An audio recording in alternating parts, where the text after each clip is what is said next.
पुंडलिकावते हरी विठ्ठल श्री ज्ञानदेव तुकाराम पंढरीनाथ भगवान की जय राजाधिराज प्रभु रामचंद्र भगवान की जय पवन सुत हनुमान की जय श्री गुरुदेव दत्त वासुदेव हरी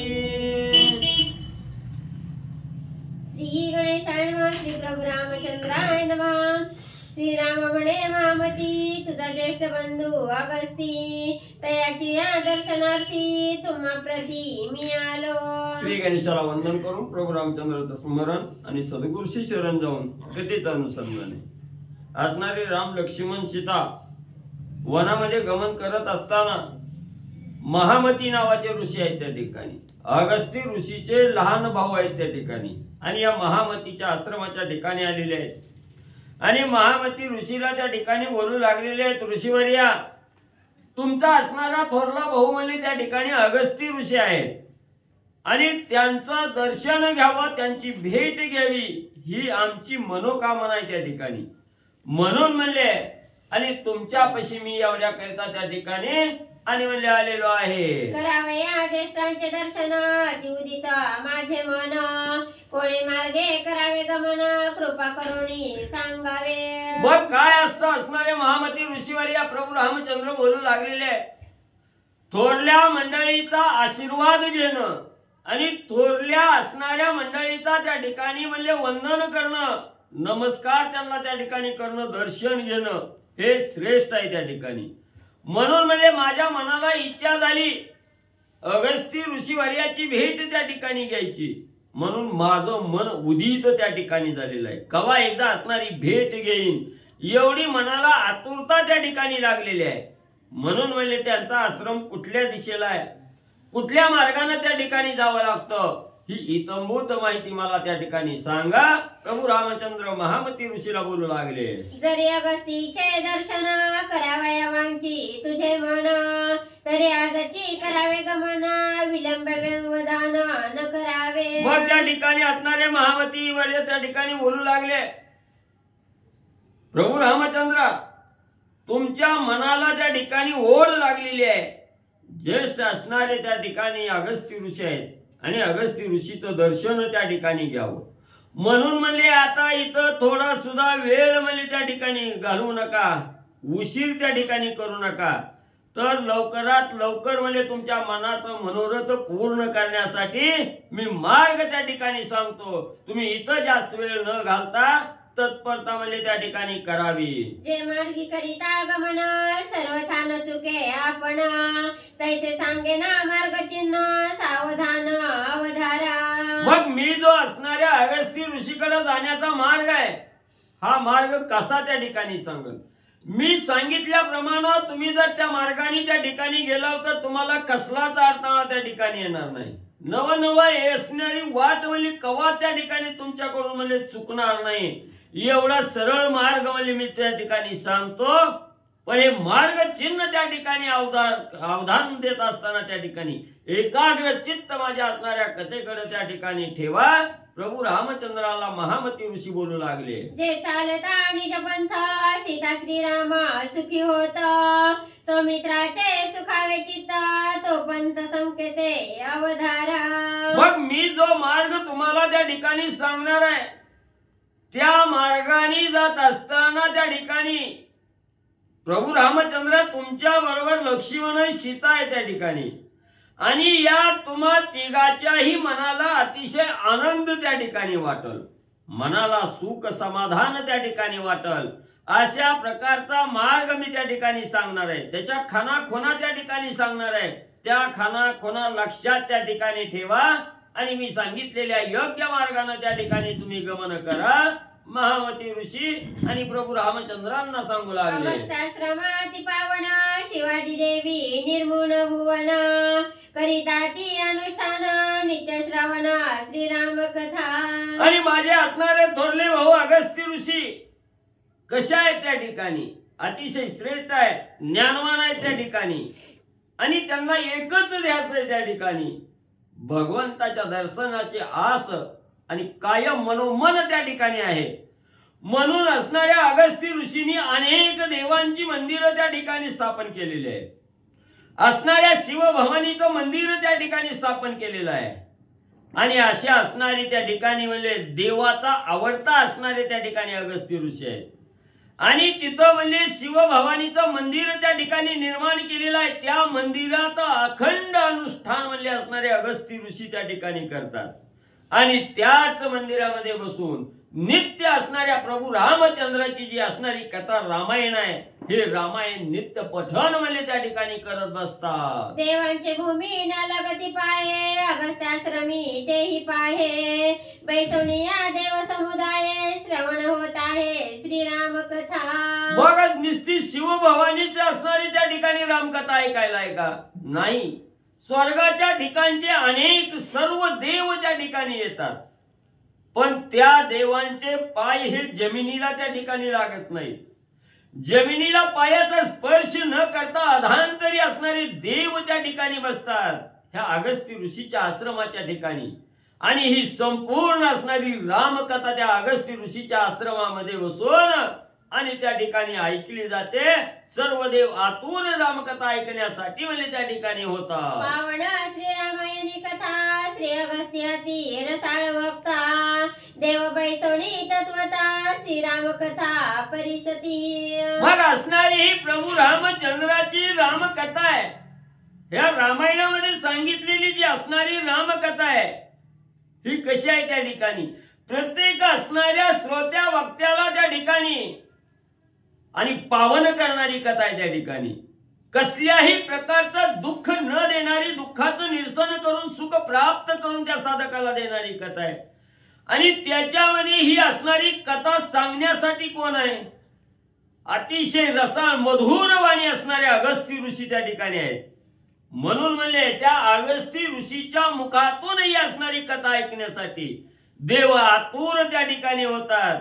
आणि या अगस्त्य ऋषीच्या आश्रमाच्या ठिकाणी रामकथा श्रवण करण्यासाठी चातकाप्रमाणे देव म्हणजे त्या ठिकाणी आणि बसलेले असतात. अगस्त्याश्रमी देवस्थाने उभविली आहे ती कोण कोणे, तेही ऐका सावधाने, मार्ग चिन्हे लक्षावया.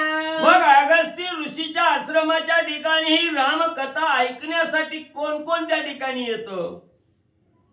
पुण्या देवाची मंदिरं असणाऱ्या अगस्त्य ऋषींनी निर्माण त्या ठिकाणी केलेले आहेत. त्यांचीही नावं त्या ठिकाणी सांगतो. तेही नावं असणार त्या ठिकाणी ऐकत असताना फक्त जाण्याचा जो मार्ग आहे, ह्या मार्गाची जी लक्षण आहे ती लक्षणही ध्यानात त्या ठिकाणी ठेवा. महामती ऋषी आणि प्रभू रामचंद्रांना सांगू लागलेले आहे. मार्ग सुचिन्ह नित्य निर्विघ्न, त्या मार्गाची ऐका खूण, सौब्रह्मण्य ब्रह्मस्थान, शिवस्थान शिवशक्ती. मग मी जो मार्ग त्या ठिकाणी सांगतो ती मार्ग त्या ठिकाणी असणारी, मार्गामध्ये जी असणारी चिन्ह आहे त्या ठिकाणी ती चिन्ह त्या ठिकाणी ऐका. आणि त्या मार्गाने जर गेलं तर निर्विघ्न असणारं कार्य त्या ठिकाणी पार पडतं. जो मनामध्ये मनोदय धरून असणारा मार्ग क्रमण करू लागलेला आहात त्या मार्गामध्ये कसलेही अडथळे त्या ठिकाणी येणार नाही, कसलंही विघ्न त्या ठिकाणी येणार नाही, असा मार्ग आहे. आणि त्याच मार्गामध्ये जे असणारे अगस्त्य ऋषी आहेत त्यांनी जी असणारी मंदिरं त्या ठिकाणी स्थापन केलेली आहेत, तिथं असणारं म्हणजे 100 ब्राह्मणांचं असणारं ठिकाण आहे, ब्रह्मस्थान आहे. त्या ठिकाणी असणाऱ्या महादेवाचंही असणारं मंदिर आहे. तसंच असणाऱ्या महादेवाची पत्नी असणारी शक्ती असणारी त्या ठिकाणी पार्वती माता यांचंही मंदिर आणि त्या ठिकाणी म्हणले आहे.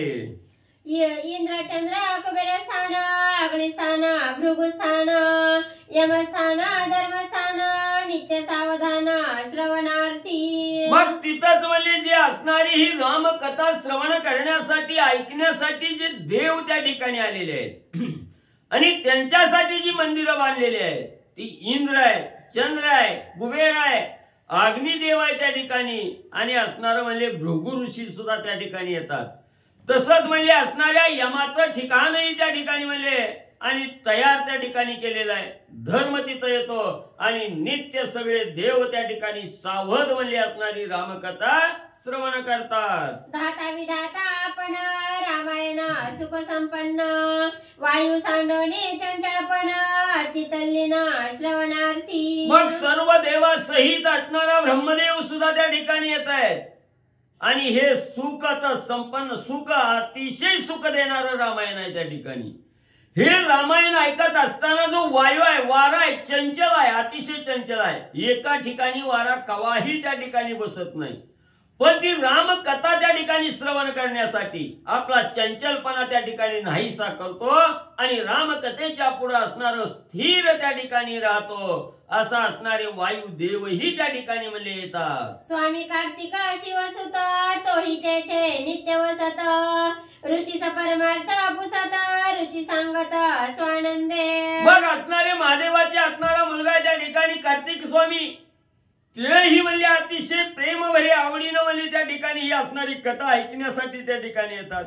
कथा ऐकतात आणि परमार्थ कसा करावा भगवंताच्या सानिध्यात राहण्यासाठी काय त्या ठिकाणी करावं ही अतिशय आवडीनं असणाऱ्या अगस्त्य ऋषीला त्या ठिकाणी कार्तिक स्वामी विचारतायत आणि त्यांना योग्य प्रकारचं मार्गदर्शन अगस्त्य ऋषी म्हणले करतात. काशी खंड केदार खंड सांगितले श्रीशैल खंड रामायण कथा ती गोड सुखसुरवाड सर्वांशी. मग तिथं असणाऱ्या देवासमोर म्हणजे अगस्त्य ऋषी असणाऱ्या काशीखंडाचं निरूपण करतात केदार खंडाचं निरूपण त्या ठिकाणी करतात.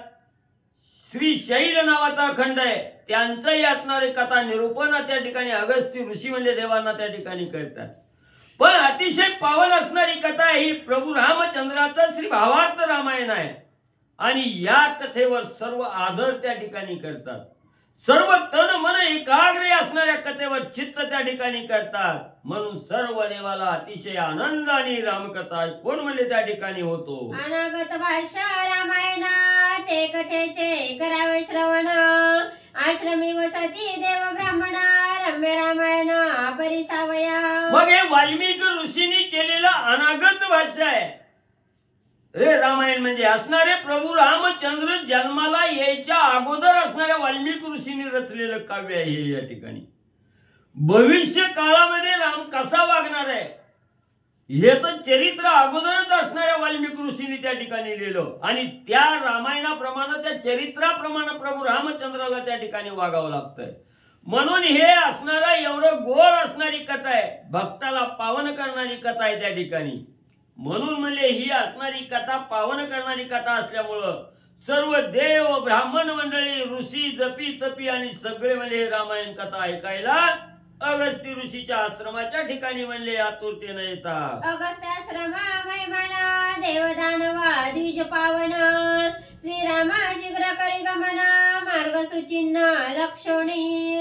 म्हणून रामा रामा असणाऱ्या अगस्त्य ऋषीच्या आश्रमाचा महिमा आघात आहे. त्याचं करावं तेवढं वर्णन त्या ठिकाणी कमीच आहे. म्हणले त्या आश्रमाच्या ठिकाणी म्हणले यावं असं मनाच्या ठिकाणी कोण म्हणले इच्छुक सगळे देव त्या ठिकाणी इच्छुक असतात. दानव असतात मानव त्या ठिकाणी असतात ब्राह्मण मंडळी त्या ठिकाणी असते ऋषी मंडळी त्या ठिकाणी असते. म्हणून म्हणले रामा तुम्ही बी इथं विलंब लावू नका लवकर असणाऱ्या अगस्त्य ऋषीच्या आश्रमाच्या ठिकाणी जावा. तिथं असणारा रामकथा अखंड रामकथा चालू असते. त्या मार्गाची लक्षणं सांगितली त्याप्रमाणे तुम्ही मार्गस्थ व्हा असं असणाऱ्या महामती ऋषींनी प्रभू रामचंद्रांना म्हणले सांगितलं. ऐकोणी ऋषींचे वचन श्रीराम झाला सुख संपन्न अगस्त्याश्रमाती पावना स्वानंद गमन करुरी घे. मग असणारं त्या ठिकाणी महामतीचं वचन असणाऱ्या प्रभू रामचंद्रांनी ऐकलं गेलं अतिशय आनंद झाला आणि जिथं रामकथा चालू आहे तिथं साक्षात असणारा त्या ठिकाणी जगाचा जगन्नायक प्रभू रामचंद्र त्या ठिकाणी जाऊ लागलेले. मनाला आनंद झाला असणारा सद्भक्त आहे आपल्याला त्या ठिकाणी असणाऱ्या ज्येष्ठ गुरुवर्याची असणारी भेट त्या ठिकाणी होणार आहे. आनंद झाला अतिशय असणाऱ्या अगस्त्य ऋषीचा आश्रम हा पावन करणारा आश्रम आहे. म्हणून आनंद झाला आणि आनंदाच्या भराच्या मार्गाने महामती ऋषींनी सांगितलेल्या मार्गाप्रमाणे अगस्त्य ऋषीच्या आश्रमाकडे राम लक्ष्मण सीता म्हणले निघाले. श्रीराम सीता लक्ष्मण अगस्त्यानुजा वंदनी जाण सन्मार्गाचे लक्षणी चिन्ह शीघ्र गमन ती केले. मग असणाऱ्या त्या ठिकाणी महामती ऋषींनी म्हणले सांगितल्याप्रमाणे प्रभू रामचंद्र, लक्ष्मणजी आणि सीतामाऊली आहेत. त्यांनी असणाऱ्या अगस्त्य ऋषीचे लहान भाऊ असणारे महामती आहेत. त्यांचा असणारं चरणवंदन त्या ठिकाणी केलं, त्यांना नमस्कार त्या ठिकाणी घातला आणि असणारा जो सन्मार्ग आहे, जो पावन करणारा मार्ग आहे, ह्या मार्गाचं असणार चिन्ह त्या ठिकाणी लक्षिलं गेलं आणि सांगितल्याप्रमाणे त्या मार्गाला गमन म्हणजे त्या ठिकाणी तिघांनी करू लागले. अगस्त्य ज्ञाने अति समर्थ स्वानंद शिष्यांशी सांगत, आता येईल श्री रघुनाथ सीता सहित सौमित्र. मग इकडं अगस्त्य ऋषीच्या आश्रमाच्या ठिकाणी म्हणजे अनेक शिष्य मंडळी आहेत. तिथं आपलं असणारं कार्य म्हणजे अगस्त्य ऋषी करू लागलेले आहेत आणि त्याच वेळेस सर्व शिष्यांना आश्वासित असणारे अगस्त्य ऋषी करू लागलेले आहेत. ऋषीवर्यानो, आताच असणारे प्रभू रामचंद्र म्हणजे त्या ठिकाणी इकडे येणार आहेत आणि एकटे राम येणार नाहीत, त्यांच्या बरोबर असणारे लक्ष्मण जे आहेत, तसंच असणारी सीतामाऊली आहे. हे राम, लक्ष्मण, सीता आता थोड्याच वेळात म्हणजे या आश्रमाच्या ठिकाणी आणि म्हणजे येऊ लागलेले आहे. आश्रमात ऋषी उभवी आल्हादयुक्त परब्रह्मा मूर्तिमंत आता येथे येईल. मग परब्रह्म असणारा मूर्तिमंत असणारे प्रभू रामचंद्र आहे. परब्रह्म स्वरूप आहे त्या ठिकाणी आणि हे असणारं स्वरूप आपल्या असणाऱ्या आश्रमाच्या ठिकाणी यायला लागले. प्रत्येक शिष्याला आनंद झाला, अगस्त्य ऋषीला आनंद त्या ठिकाणी झाला. सगळ्या आश्रमावर असणारं त्या ठिकाणी सभोवत आली, असणाऱ्या गुड्या उभा करू लागले, मंदिर त्या ठिकाणी सुशोभित करू लागले, ध्वज पताका त्या ठिकाणी लावू लागले. एवढा आनंदाने त्या ठिकाणी म्हणजे होऊ लागला. माझ्या भाग्याच्या फळल्या कोडी आजी श्रीरामा देखेना आवडी, उभावया श्रीराम राज्याची गुढी वनात तडी आलासे. मग आज माझ्या आश्रमाच्या ठिकाणी परब्रह्म स्वरूप असणाऱ्या त्या ठिकाणी प्रभू रामचंद्र येऊ लागलेला आहे. माझं नशीब आज भाग्याचं त्या ठिकाणी झालं, माझं भाग्य आज उजळलं गेलं, म्हणून असणारा प्रभू रामचंद्र आज मला त्या ठिकाणी भेटू लागलेला आहे. असणाऱ्या राम राज्याची गुढी उभा करण्यासाठी आणि प्रभू रामचंद्र या ठिकाणी येऊ लागलेले आहेत. कसं येऊ लागलेले आहे? अतिशय असणाऱ्या भक्ताचा कळवळा अंतःकरणाच्या ठिकाणी आलेला आहे आणि अतिशय तातडीने असणारा प्रभू रामचंद्र माझ्या आश्रमाच्या ठिकाणी येऊ लागला. याचा आनंद अगस्त्य ऋषींना होऊ लागला. मारवणी राक्षसांच्या कोडी तोडावया नवग्रहांची बेडी, फेडावया देवांची बांधवडी वनात तडी आलासे. माझा असणारा प्रभू रामचंद्र, जगाचा जगन्नायक असणारा प्रभू रामचंद्र असंख्य कोट्यावधी राक्षसांची असणारी त्या ठिकाणी हत्या करण्यासाठी असणाऱ्या राक्षसाला मारून त्या ठिकाणी असणाऱ्या देवाची 33 कोटी देवाची राजा रावणाच्या तावडीतून बांधवडीतून असणारे मुक्त त्या ठिकाणी करण्यासाठी आणि ज्या राजा रावणानं आपल्या सिंहासनाच्या 9 ग्रहाच्या 9 पायऱ्या त्या ठिकाणी बनवल्या गेल्या, त्या 9 ग्रहाची बेडी तोडण्यासाठी असणारा प्रभू रामचंद्र अतिशय लागवेगीने असणाऱ्या वनामध्ये आणि त्या ठिकाणी म्हणजे आलेला आहे. धर्माचे संरक्षण करावया दुष्ट निर्दळन, श्रीराम अवतार परिपूर्ण कृपेने आपण येथे आला. मग असणाऱ्या प्रभू रामचंद्राने काय केलेलं? असणाऱ्या निज धर्माचं असणारं संरक्षण त्या ठिकाणी करायचं. धर्माच्या विरुद्ध जो कोणी त्या ठिकाणी वागत असेल त्याला असणारी शिक्षा त्या ठिकाणी लावायची. निज धर्माचं संरक्षण त्या ठिकाणी करायचं, दुष्टाचं दळण त्या ठिकाणी करायचं. दुष्टाचं निर्दळन त्या ठिकाणी करण्यासाठीच प्रभू रामचंद्राने आणि परिपूर्ण अवतार त्या ठिकाणी धारण केलेला आहे. म्हणून माझ्यावर कृपा करून असणाऱ्या कृपेनं माझ्या आश्रमाच्या ठिकाणी प्रभू रामचंद्र आणि येऊ लागले.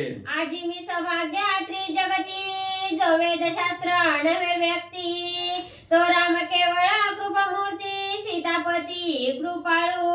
आणि ज्याचं असणारं वर्णन म्हणले असणारे 4 वेद म्हणले त्या ठिकाणी मानवले, साहिशास्त्र असणारं नेती त्या ठिकाणी म्हणले, एवढं श्रेष्ठ असणारा परब्रह्म स्वरूप असणारा प्रभू रामचंद्र, कृपेची मूर्ती असणारा प्रभू रामचंद्र आज असणारा माझ्याकडे त्या ठिकाणी यायला लागलेलं आहे. मी असणाऱ्या त्रिजगतामध्ये असणारं भाग्य माझं उदयाला त्या ठिकाणी आलो आणि असणाऱ्या सीतेचा पती असणारे प्रभू रामचंद्र कृपाळू आहेत आणि कृपा करून माझ्याकडे त्या ठिकाणी भेट घेण्यासाठी आले माझ्यासारखा त्रैलोक्यामध्ये असणारा सौभाग्य आणि दुसरा कोणीच त्या ठिकाणी नाही, एवढा आनंद अगस्त्य ऋषींना होऊ लागला. माझे भाग्य बापुडे किती, श्रीराम केवळ कृपामूर्ती, आश्रमाला श्री रघुपती, कृपामूर्ती श्रीराम. अहो, माझ्या भाग्याला पारावार त्या ठिकाणी राहिली नाही, एवढं असणारं भाग्य माझा आज उदयाला त्या ठिकाणी आलं. कृपेचा कोहळा, कृपेचा सागर असणारा प्रभू रामचंद्र आहे, आज माझ्या असणाऱ्या आश्रमाच्या ठिकाणी येऊ लागलेलं आहे. माझ्यावर असणारी कृपा मूर्ती त्या ठिकाणी केलेली आहे, कृपा त्या ठिकाणी करण्यासाठी. आणि प्रभू रामचंद्र माझ्या आश्रमाच्या ठिकाणी येऊ लागला. असणाऱ्या अगस्त्य ऋषींना अतिशय आनंद त्या ठिकाणी होऊ लागला. नमः सरस्वते नमः श्री प्रभु रामचंद्राय नमः. एसी करोरी रामस्तुती बोळवे न जापंती, शिव समुदायेसी अगस्ती आला ती प्रीती सामोरा. मग अशा प्रकारे असणाऱ्या अगस्त्य ऋषीला अतिशय आनंद त्या ठिकाणी झालेला आहे. आनंदाच्या भरात असणाऱ्या प्रभू रामचंद्राची स्तुती त्या ठिकाणी केली आणि सर्व ऋषी मंडळीला सांगितलं, जगाचा करता करविता असणारा प्रभू रामचंद्र साक्षात आपल्या असणाऱ्या आश्रमाच्या ठिकाणी येतोय. सर्व शिष्य समुदाय त्या ठिकाणी गोळा केला आणि सर्व राम येत आहेत हे कळल्याबरोबर हातातली कामं तिथल्या तिथंच त्या ठिकाणी सोडली आणि सगळी शिष्य मंडळी अगस्त्य ऋषीवर्याच्या आश्रमाच्या ठिकाणी म्हणली आली. येता देखून या ऋषी श्रीराम म्हणे लक्ष्मणासी, अगस्ती तपस्ते जोराशी येतो अम्माशी समोसा. मग सर्व शिष्य समुदाय बरोबर अगस्त्य ऋषीने घेतला आणि प्रभू रामचंद्र येऊ लागलेले आहेत त्या मार्गाला आडवं त्या ठिकाणी गेले. राम भेटीची आतुरता एवढी लागलेली आहे की आश्रमाच्या ठिकाणी बसूच वाटणं गेलं. सारखं एकाग्र ध्यान असणाऱ्या प्रभू रामचंद्राच्या चरणाकडे त्या ठिकाणी लागलं.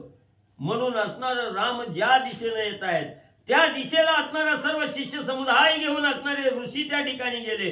गेल्याबरोबर असणाऱ्या प्रभू रामचंद्राचं दर्शन झालं. ऋषींनी असणाऱ्या रामाला पाहिलं गेलं आणि असणाऱ्या त्याच वेळेस प्रभू रामचंद्रांनी समोर असणाऱ्या अगस्त्य ऋषीकडे नजर टाकली. ऋषी दिसले गेले. दिसल्याबरोबर असणाऱ्या प्रभू रामचंद्र लक्ष्मणजीला सांगू लागले, लक्ष्मणजी हे तपो तेजी असणारे त्या ठिकाणी तपामध्ये श्रेष्ठ असणारे त्या ठिकाणी जे ऋषी आहेत ते अगस्त्य ऋषी आणि समोर बघ म्हणजे येऊ लागले. समुद्र सोशिलाच मनी तो हा जाण अगस्ती मुनी, कृपाळू जैसा आम्हा लागून येतो धावोनी सामोरा. आणि ज्यानं म्हणजे एका आचमनामध्ये अख्खा समुद्र म्हणजे त्या ठिकाणी प्राशन केला, ज्यानं समुद्र त्या ठिकाणी एका आचमनात शोषला गेला, तेच हे असणारे अगस्त्य ऋषी आहेत म्हणजे त्या ठिकाणी. आमच्यावर कृपा करणारे कृपाळू असणारे अगस्त्य ऋषी आहेत. म्हणून म्हणजे आपल्यावर कृपा करण्यासाठी बघ म्हणजे कसं आतुरतेनं म्हणजे धावत आपल्या समोर म्हणजे त्या ठिकाणी आणि येऊ लागले. ऐसे बोलोनी आपण श्रीरामे घातले लोटांगण, मस्तकी धरले रडचरण दिदले आलिंगन ऋषीने रामा. मग एवढं असणाऱ्या लक्ष्मणजीला सांगितलं गेलं आणि नंतर म्हणजे असणारे त्या ठिकाणी ऋषी आलेले आहे ते प्रभू रामचंद्रांनी पाहिलं गेलं. लगेच असणाऱ्या रामाने अगस्त्य ऋषीच्या चरणावर लोटांगण म्हणजे त्या ठिकाणी घातलं. जगाचा करता करविता असणारा प्रभू रामचंद्र आहे. अगस्त्य ऋषीच्या चरणावर साष्टांग लोटांगण त्या ठिकाणी घातलं आणि पायावर डोकं त्या ठिकाणी ठेवल्याबरोबर दृढ चरण त्या ठिकाणी धरलं गेलं आणि चरण धरल्याबरोबर अगस्त्य ऋषीने दोन्ही हाताला धरलं, उभा केलं. असणारं प्रेमाचं आलिंगन त्या ठिकाणी आणि प्रभू रामचंद्रांना म्हणले दिलं. विदेह तनया लक्ष्मणा नमस्कारी ती मुनी चरण, तिघे जन सावध कर जोडून राहिले. मग विदेहाची मुलगी असणारी विदेह राजाची मुलगी असणारी सीतामाऊली आणि लक्ष्मणाने दोघांनी असणाऱ्या मुनीचं चरण वंदन त्या ठिकाणी केलं. नमस्कार असणाऱ्या अगस्त्य ऋषीला त्या ठिकाणी केला. तिघ जण अतिशय सावध त्या ठिकाणी झालेले आहेत आणि हात जोडून अगस्त्य ऋषीच्या समोर राम लक्ष्मण आणि सीता उभा राहिले. देखून या श्री रामचंद्र ऋषीस आल्हाद अपार, आश्रमा अनिता गजरे जय जयकार ऋषी मंत्री. मग असणाऱ्या प्रभू रामचंद्राला ऋषींनी पाहिलं गेलं, दर्शन त्या ठिकाणी घेतलं ऋषीचं रामानी आणि अतिशय आनंद रामाविषयी असणाऱ्या ऋषीला त्या ठिकाणी वाटू लागला. प्रेमभरे अनंतकरण त्या ठिकाणी झालं आणि वाजत गाजत गुड्या तोरण त्या ठिकाणी उभा केलेले आहे. आणि वाजत गाजत असणाऱ्या प्रभू रामचंद्राच्या रामनामाचा जय जयकार करत सर्व ऋषी मंडळी असणारे शिष्य समुदाय अगस्त्य ऋषीचा आहे. सगळ्यांनी आनंदानं अगस्त्य ऋषीच्या आश्रमाच्या ठिकाणी आणि म्हणजे राम लक्ष्मण सीतांना आणलं. अगस्त्य ऋषी स्वयं सज्ञान ब्रह्ममूर्ती श्री रघुनंदन केले मधुपर्क पूजन केले मधुपर्क पूजन दिली गोदाने संख्या. मग अगस्त्य ऋषी हे स्वतःचेच असणारे ज्ञानी आहेत. त्या ठिकाणी त्रिकाल ज्ञान त्या ठिकाणी जाणणारे अगस्त्य ऋषी आहेत आणि परब्रह्म स्वरूप ब्रह्ममूर्ती असणारे प्रभू रामचंद्र त्या ठिकाणी आहेत. असणाऱ्या अगस्त्य ऋषींनी प्रभू रामचंद्राचं त्या ठिकाणी दही दूध तूप असणाऱ्या मदानं त्या ठिकाणी असणारं पूजन केलेलं आहे. मधुपर्क पूजन त्या ठिकाणी केलं आणि असणारी शेकडो असणारी गोदानं राम आलेला याच्या आनंदाच्या भरात असणाऱ्या शेकडो गायीचं दान आणि अगस्त्य ऋषी त्या ठिकाणी करू लागले. श्रीराम म्हणे मी नीच सेवक तुझ्या शिष्याचे रंकाचा रंक एवढी पूजा अलौकिक योग्य देख मज नव्हे. बघा जगाचा करता करविता ब्रह्मांडाचा नायक असणारा प्रभू रामचंद्र आहे. अगस्त्य ऋषीच्या समोर प्रभू रामचंद्र त्या ठिकाणी बोलू लागलेले आहेत. ऋषीवर्या मी तुमचा हीन असणारा सेवक आहे. त्या ठिकाणी हीन सेवक आहे. तुमच्या असणाऱ्या भक्ताच्या दासाचा दास असणारा मी आहे. त्या ठिकाणी प्रभू रामचंद्र त्या ठिकाणी बोलतात आणि एवढा मी हीन असताना तुम्ही एवढी माझी अलौकिक असणारी पूजा त्या ठिकाणी केली.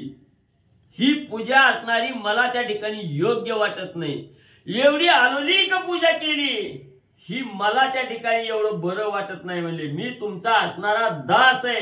जगाचा करता करविता ब्रह्मांडाचा मालक असणारा प्रभू रामचंद्र आणि अगस्त्य ऋषींना त्या ठिकाणी बोलू लागलेले आहेत. कोणी श्रीराम मला उठू दे. चला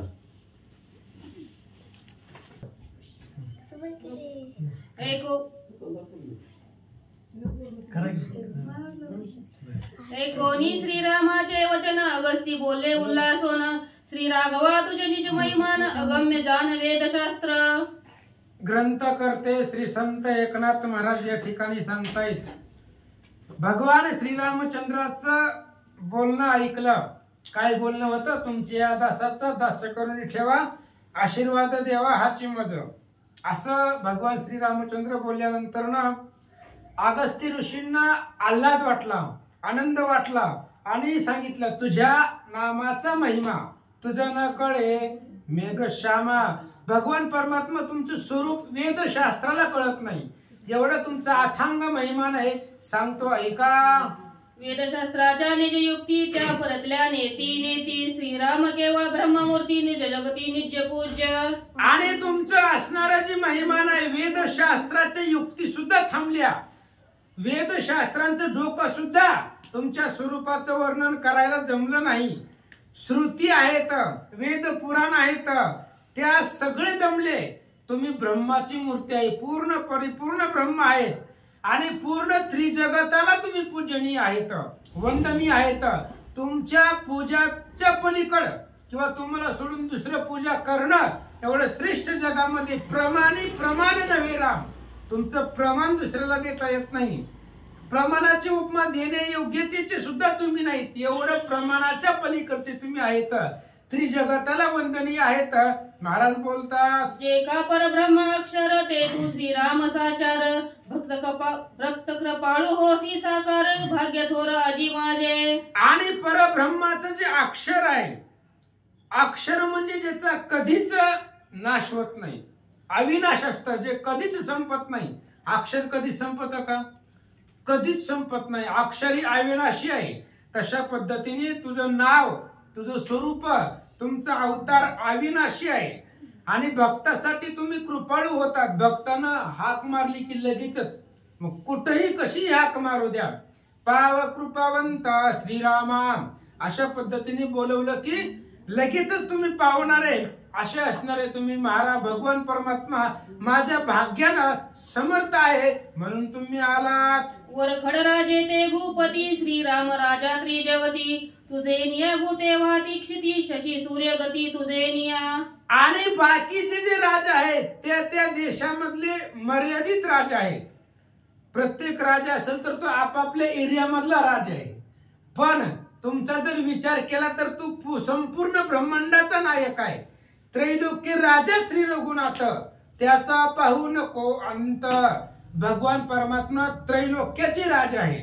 रामापेक्षा श्रेष्ठ जगामध्ये कोणीच नाहीये. शशी सूर्याला सुद्धा गती तुमच्यामुळे आहे. तुमच्यामुळं या जमिनीला, पृथ्वीला भूत जे आहेत, प्राणी मात्र ते वागवावे लागतात. चंद्र सूर्याला गती तुमच्यामुळे आहे. म्या बोलविल्या वेद बोले, म्या चालविल्या सूर्य चाले, म्या हलविल्या प्राण हाले, जो जगात चालिता मी. असा असणारा भगवान परमात्मा, त्रिभुवनावरती तुमची सत्ता आहे. महाराज बोलतात, तुझी आज्ञा अति दुर्धर, मर्यादा नुलंघीच सागर, इंद्राधिक तुझे किंकर, तुझे निभूभार शेष आहे. आणि तुमची आज्ञा आहे महाराज, भगवंताची आज्ञा आहे. भगवंताच्या आज्ञेशिवाय जगात काहीच होत नाही. तुझी या सत्य वेदासी बोलणे, सूर्यासी चालणे, तुझी हे सत्ता. वृक्षाचे ही पान हाले ज्याची सत्ता, राहिली अहंता मग कोठे. किंवा आळंदीच्या मालकाचं म्हणणं आहे, पर्वती बैसकाने सांडावी, समुद्री रेखा नुलंडावी, पृथ्वी भूते व्हावी, हे आज्ञा माझी. ज्ञानेश्वर महाराज ज्ञानेश्वरी मध्ये सांगतायत, ह्या जमिनीनं सगळ्या जीवांचा वज सहन करावं. पर्वतानं बसलेल्या जागेवर सोडायचं नाही.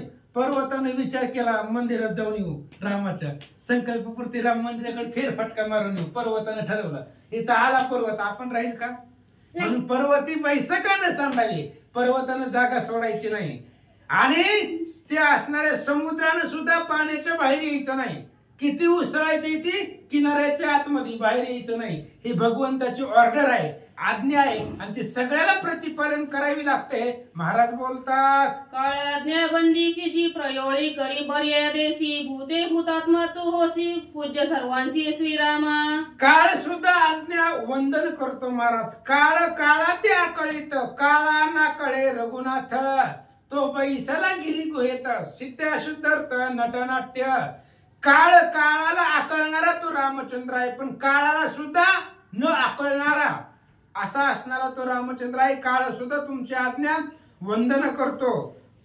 पृथ्वी तलावरती प्रलय होतो, तो प्रलय सुद्धा तुमचेच आज्ञेने होतो. भूतामध्ये भूतात्मा आहे, प्रत्येक जीवामध्ये आत्मा आहे, तो तुमच्याच सत्तेने वागतो. रामचंद्राला महाराज बोलतात, अवतार झाले तू उत्तमोत्तम, त्या माझी तू आत्मा राम, तू तव केवळ परब्रह्म, पूज्य परम परमार्थी. आणि किती अवतार झाले, अनेक अवतार झाले. ऐसे माझे अवतार किती, भोगिंद्रासही नेनवती, मेघधारा मोजवती, पर्यंत नाही अवतारा. हरिविजय मध्ये श्रीधर स्वामी सांगतायत, माझे अवतार एवढे झाले, एखाद्या वेळेस आकाशातून पडणारा जो पाऊस आहे, त्या पावसाचे थेंब मोजणं शक्य होईल, पण माझे अवतार मोजता येत नाही. एवढे अगणित अवतार माझे झालेले आहे. आणि त्या सगळ्या अवतारामध्ये तू आत्माराम आहे, श्रेष्ठ आहे, केवळ परब्रह्म स्वरूपाचे तुम्ही भगवंत आहेत.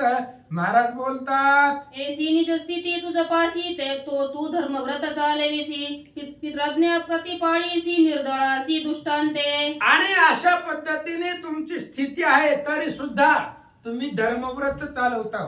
म्हणजे जसं पृथ्वीवरती जीवजंतू चालतात, किंवा मनुष्याच्या अवतारात म्हणून तुम्ही चालतात, नाहीतर तुम्हाला त्याची गरज नाही. म्हणजे तुम्ही, तुमच्याकडे सगळी सत्ता आहे, तरी सुद्धा तुम्ही धर्म मर्यादा संरक्षक आहे.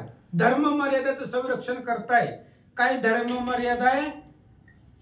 ब्रह्मयाने सृष्टी निर्मिली कैसी, आपण संरक्षावी तैसी, करी जाता अनारिसी, शिष्टाचारासी मिळेना. युद्धकांडाचा 50वा अध्याय. जसं ब्रह्मदेवाने निर्माण केलंय जग, त्याच पद्धतीने आपण चालायचंय. आपण वेगळं करता येत नाही, वेगळं करायला येतं भगवंताला, पण तशी मर्यादा घालून दिली आहे.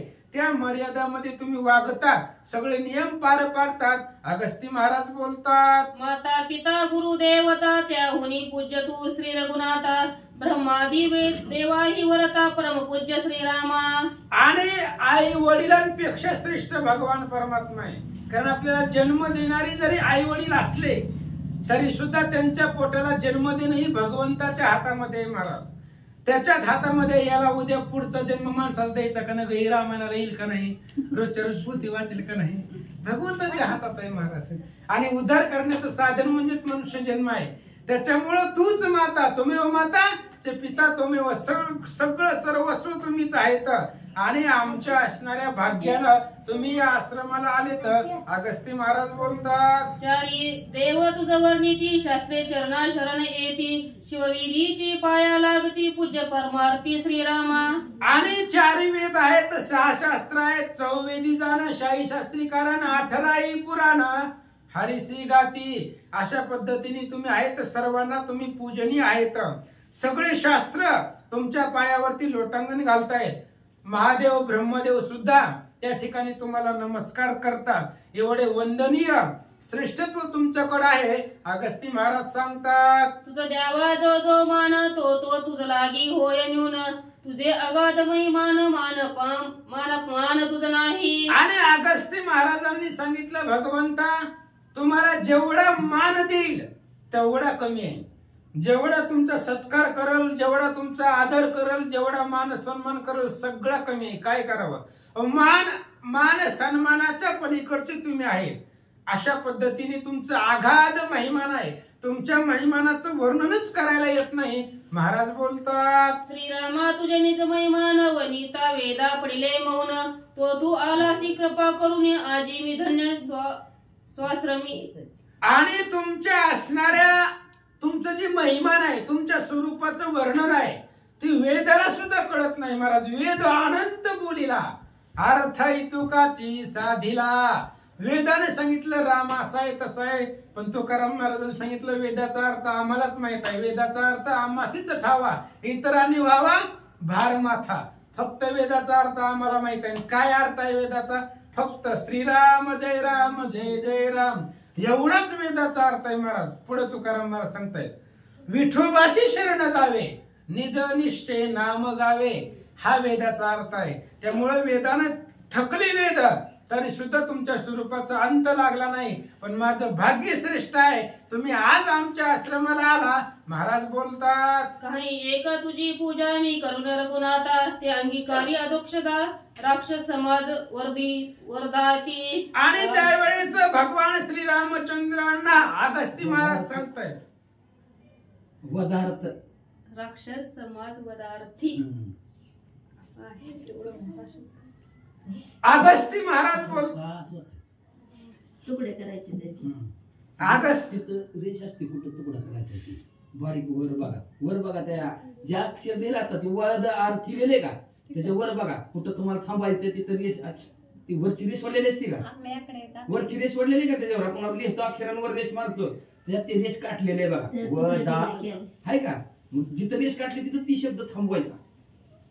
हळू हळू म्हणजे आवाज हळू नाही काढायचा,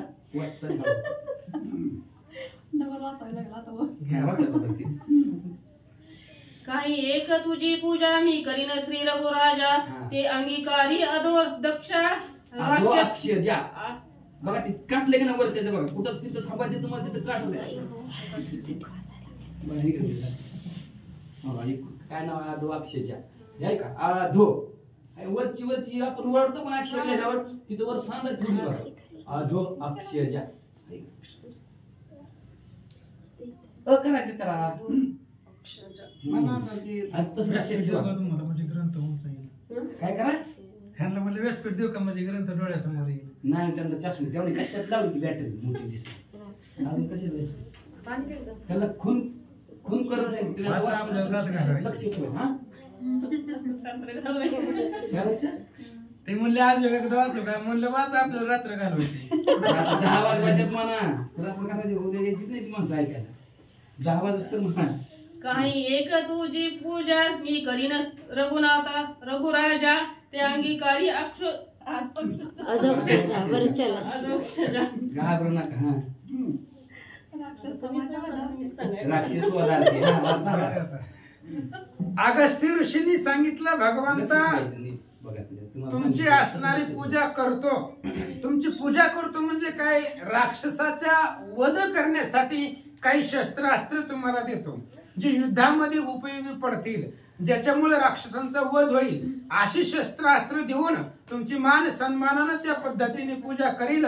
महाराज बोलतात, तू आत्माराम प्रिय अतिथी आश्रमा आलीसी कृपामूर्ती, तुझी पूजा जे न करीती ते अद्यपाती अभाग्य. आणि तुम्ही आमच्या आश्रमाला आलेत, पाहुणे म्हणून आलेत म्हणजे तुम्ही अतिथी आहेत.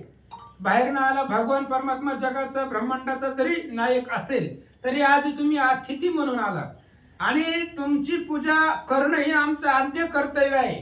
पण तुम्ही घराला आलेली असताना जे तुमच्या पूजा करत नाहीत ते अभाग्य आहेत. महाराज बोलतात, विमुख होताची अतिथी ग्रहस्था कोटी पाप प्राप्ती, अतिथी ते पुण्य संपत्ती उरे अधोगती यजमाना. आणि त्यावेळेस अगस्ती महाराज सांगतायत, अतिथी घराला आलेला विमुख जाऊ द्यायचा नाही. कुणीही येऊ द्या घराला, माघारी पाठवायचं नाही, त्याला काही ना काही द्यायचं. माघारी पाठवले की काय होतं, आपण आतापर्यंत कमवलेलं पुण्य घेऊन जातं ती अतिथी, आणि त्याचं जे पाप आहे ते आपल्यावरती पडतं. त्यामुळे अतिथीला माघारी जाऊ द्यायचं नाही. अतिथी विमुख गेलिया जाणं, आपुले पुण्य घेऊन तयाचे पाप देऊन जात की तो निर्धार आहे. जैमिनी अश्वमेध मध्ये सांगतायत आणि तीच नाथ महाराज बी सांगतायत. अतिथी जर विमुख गेला तर आपलं सगळं पुण्य घेऊन जातो आणि त्याचं पाप आपल्याकडे ठेवतो. म्हणून अतिथीला कधी विमुख पाठवायचं नाहीये. महाराज बोलतात, या लागी श्री रघुराजा करावी अतिथीची पूजा, तू केवळ आत्मा माझा माझी निज पूजा अंगीकारी. आणि याच्यासाठी भगवान श्रीरामचंद्र तुमची पूजा करावी. तुम्ही अतिथी स्वरूपाने आलेली आहे आणि अतिथी असली तरी तुम्ही माझी आत्मा आहे.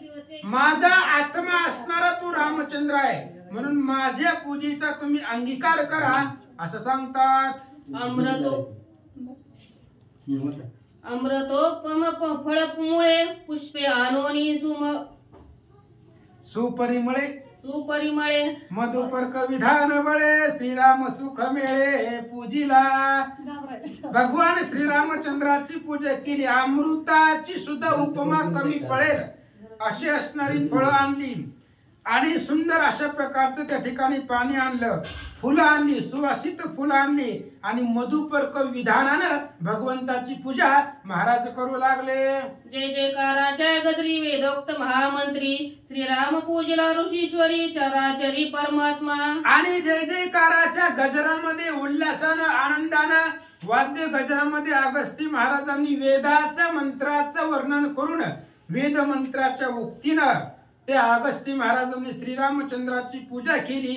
चराचराला जो परमात्मा आहे त्या रामाची पूजा महाराज करतात. अगस्ती म्हणे श्री रघुराजा पुढती करी तुझी पूजा, दिव्ययुधी अधोक्षदा शत्रू समाज निवटावया. अगस्ती ऋषींनी सांगितलं, भगवंता ही झाली तुमची वरची पूजा, पण तुमची असणारी मुख्यार्थ पूजा म्हणजे आता इथून पुढे करील दिव्य अशा प्रकारची आयुध, दिव्य अशा प्रकारची शस्त्रास्त्र तुम्हाला मी अर्पण करील अशा पद्धतीने महाराज सांगतात. कुंडली कवरधारी विठ्ठल श्री ज्ञानदेव तुकाराम.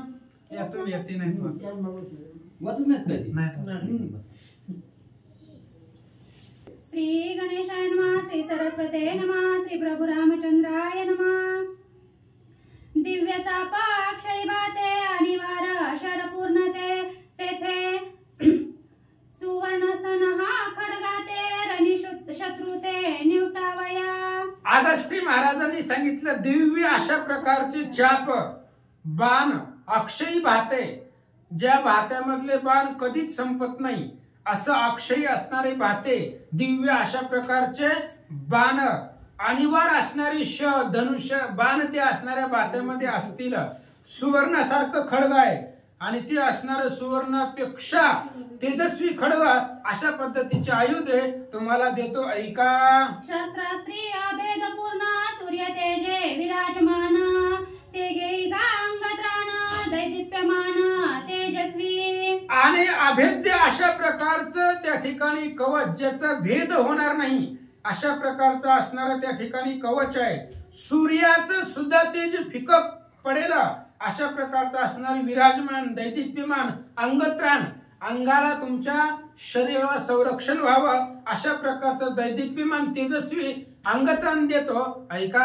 कवच लिहिल्यासी दे विश्रांती, शत्रू संतापी निज तेजो दीप्ती, ऐसे हे कवचाची गती, रिपुदळनार्ती अंगीकारी. आणि मी दिलेलं अंगत्राण जे कवच आहे त्या कवचाची तेज अपरिमित आहे. आणि ते कवच तुम्ही जर परिधान केलं युद्ध समयला तर तुम्हाला अफाट विश्रांती सुख मिळेल. पुढच्याचा कुठलाही बाण कितीही दुर्धर बाण असेल तरी ते कवच भेदू शकणार नाहीये. असं कवच तुम्हाला मी अर्पण करतो. रणी मारावया अलंकरणात, रथापेक्षा करील चित्त, ते काळी इंद्राचा रथ मातील त्वरित आणील. आणि ज्या वेळेस तुमचं आणि रावणाचं घनघोर युद्ध सुरुवात होईल आणि तुम्ही ज्या वेळेस असं वाटेल तुम्हाला की आपल्याला रथ पाहिजे, इथं आपल्याला रथाची गरज आहे असं जेव्हा तुम्हाला वाटेल त्यावेळेस मातली नावाचा इंद्राचा सारथी आहे आणि तो इंद्राचा दिव्य अशा प्रकारचा रथ घेऊन तुमच्यापाशी येईल. अगस्ती महाराज बोलतात. ऋषीचे ऐकून वचन, श्रीरामे सौमित्रे केले नमन, ऋषीने दिले आलिंगन, सुप्रसन्न ऋषी झाला.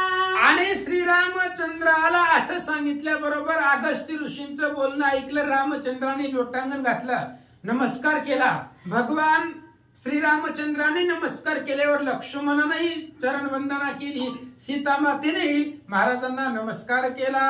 संतोषोनी श्रीरामासी आणि निर्दळवया राक्षसांसी, उल्हासोनी अगस्ती ऋषी दिव्यायुधासी अर्पिले. आणि रामचंद्राला संतोष व्हावा, आनंद व्हावा आणि राक्षसांचं निर्दळन व्हावं, ह्या पृथ्वी तलावरची राक्षस संपावी याच्यासाठी अगस्त्य ऋषींना आनंद वाटला आणि उल्हासून दिव्य अशा प्रकारची आयुध शस्त्राची सामुग्री रामचंद्राला अर्पण केले.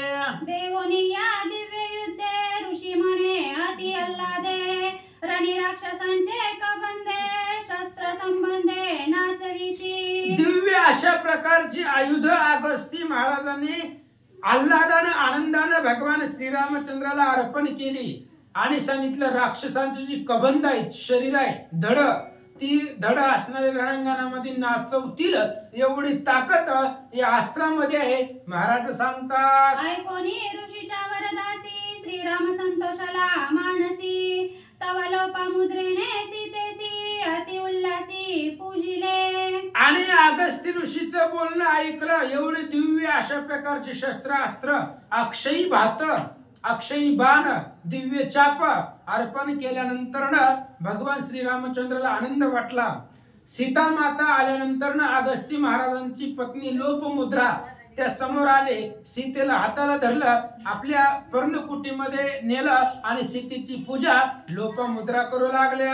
लक्षणी या श्री रघुनंदन, चरण चाली वनाभिगमन, तू पतिव्रता धन्य धन्य, आम्ही पावन तुझेनी. आणि लोपमुद्रेनं सीतेला सांगितलं तुम्ही पतिव्रतामध्ये श्रेष्ठ आहे, अत्याद्भुत तुमची ख्याती आहे. रामचंद्राला लक्ष केला आणि चरण चाली वनी आला, पायानं चालून वनवासामध्ये आले.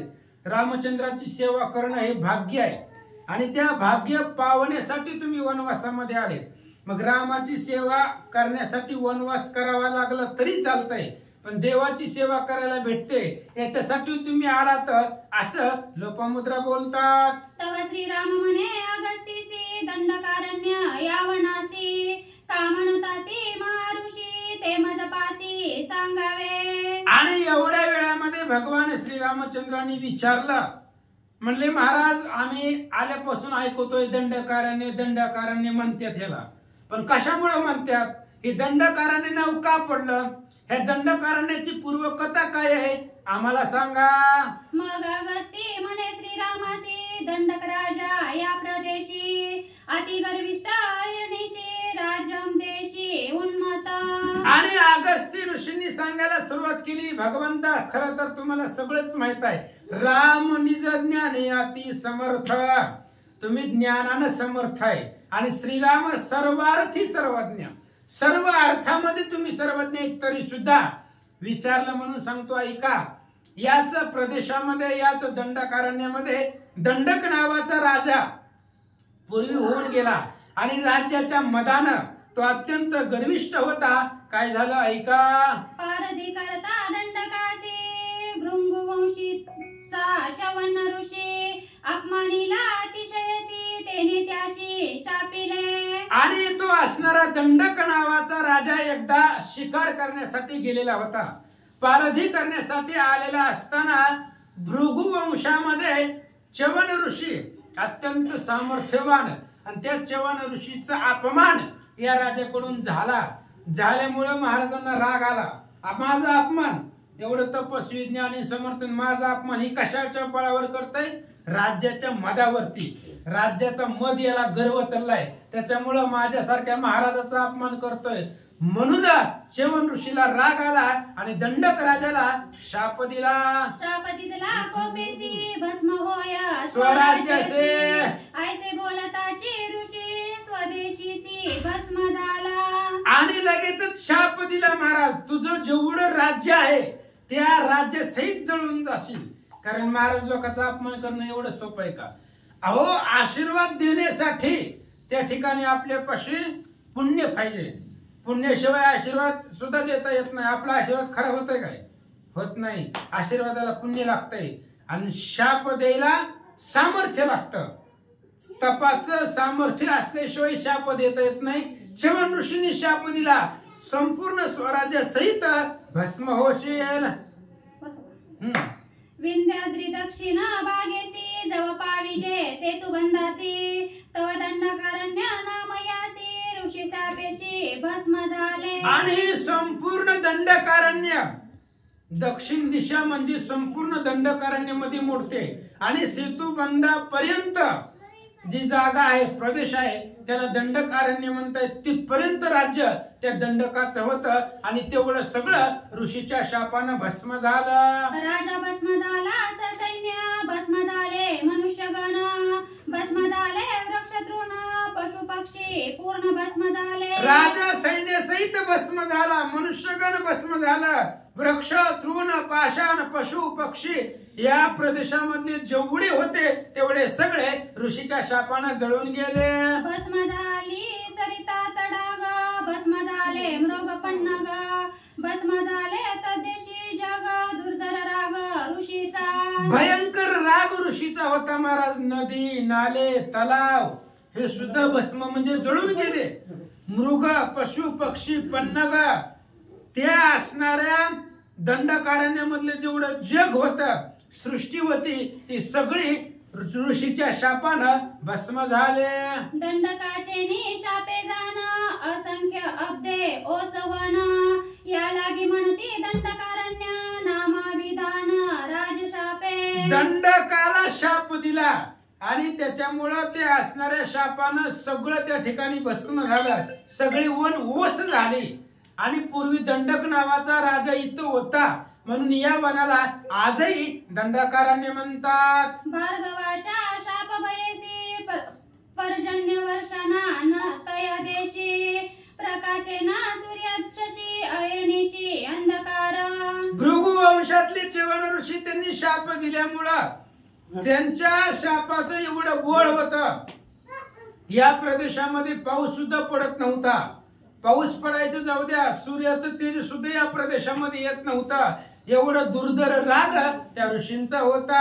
ऐसेनी अंधकारासी लोटल्या वर्षानुवर्षी पुढती वस्ती झाली कैसी श्रीराम ऋषीसी पुसत. आणि अशा पद्धतीने शाप दिला, अंधकार झाला या प्रदेशामध्ये आणि वर्ष वर्ष लोटून गेले, वर्षानुवर्ष लुटले. या संपूर्ण दंडकारण्यामध्ये अंधारच होता. असं अगस्ती महाराजांनी विचारल्यानंतर पुन्हा भगवान श्रीरामचंद्रांनी विचारलं, बर मग या वनामध्ये वस्ती कशी झाली आम्हाला सांगा. अगस्ती सांगे श्रीरामासी वसावया दंडकारण्यासी नारदे विंध्याद्रीपासी महामेरुसी विनविले. आणि मग अगस्ती ऋषींनी पुन्हा सांगायला सुरुवात केली. भगवान श्रीरामचंद्राला रामाने विचारलं वस्ती कशी झाली. म्हणले सांगतो ऐका. ह्या दंडकारण्यामध्ये वस्ती निर्माण व्हावी, हा प्रदेशामध्ये जीवजंतू वागावे, चंद्र सूर्याला प्रकाश या अरण्यामध्ये पडावा याच्यासाठी नारद महर्षी विद्याद्री आणि मेरू या 2 पर्वताकडे गेले आणि त्यांची विनंती केली. चराचरासी आधारू स्वय झाला महामेरू मेरूनी सदरू पर्वत थोरू असेना. आणि अगस्त्य नारद महाराज गेले आणि नारद महाराजाचं कामच आहे फक्त बाजूला व्हायचं, आपलं काम करायचं आणि बाजूला व्हायचं. पुन्हा भांडण लागल्यावर त्यांचे ते मिटवतील नाहीतर बसतील. आपलं काम फक्त लावून देणं, बाकी आपल्याला माहित नाही. मग नारद महाराज गेले. 2 पर्वत होत मेरू आणि विंध्याद्री, आणि दोन्ही पर्वतापाशी गेले आणि विंध्याद्री पर्वताला सांगितलं बघ ती मेरू पर्वत तुझ्यापेक्षा मोठा आहे, तुझी उंची काय आहे असं बोलले महाराज. आणि विंध्याद्री पर्वताला राग आला. आता काय झालं ऐका या. ऐकोनी या नारदोक्ती मेरूची या स्पर्धा स्थिती कुंडली शशी सूर्याची गती विंध्याद्री ऊर्ध्वपंथी वाढला. असं पांडुरंगा करू प्रथम नमन दुसरे चरण संतांच्या त्यांच्या कृपाशीर्वाद आणि कथेचा विस्तार बाबाजी सद्गुरुत असतो का. बसलेले सर्व श्रोते मंडळी साधू संत यांना साष्टांगपणे पार करून कथेला सुरुवात. कथेचं अनुसंधान नारद मुनीने 2 पर्वतांची लावून दिली. एका पर्वत निरू पर्वत विंध्याद्री जवळ गेला आणि त्याला म्हणला काय सांगायचं तुला, काय ती मेरू पर्वत आहे, सगळ्या चराचराला सगळ्या असणाऱ्या हलणाऱ्या वस्तूला आधार देतोय, सगळ्याचं सांभाळ व्यवस्थित करतोय आणि तुझ्यापेक्षा लय भारी लय मोठा. विंध्याद्रीनं ऐकलं की म्हणला माझ्यापेक्षा त्याला भारी म्हणतो, माझ्यापेक्षा मोठा म्हणतो. म्हणलं असणार थांब माझी बी ताकद दाखवू काय तुला म्हणले. आणि विंध्याद्री पर्वत कुठवर वाढला. राहिले स्वधर्म कर्माचरण राहिले जप तप विचार रविचंद्र अनुगवती. एवढा वाढला विंध्याद्री पर्वत, एवढा वाढला सूर्यचंद्रच झाकून टाकले. म्हणजे कसं असं वाढला चंद्र सूर्य इकडे आलेच नाही. एवढा वाढला चंद्र सूर्य तिकडच नाही. अंधारात पडला. झोपा काय काम आहे मग.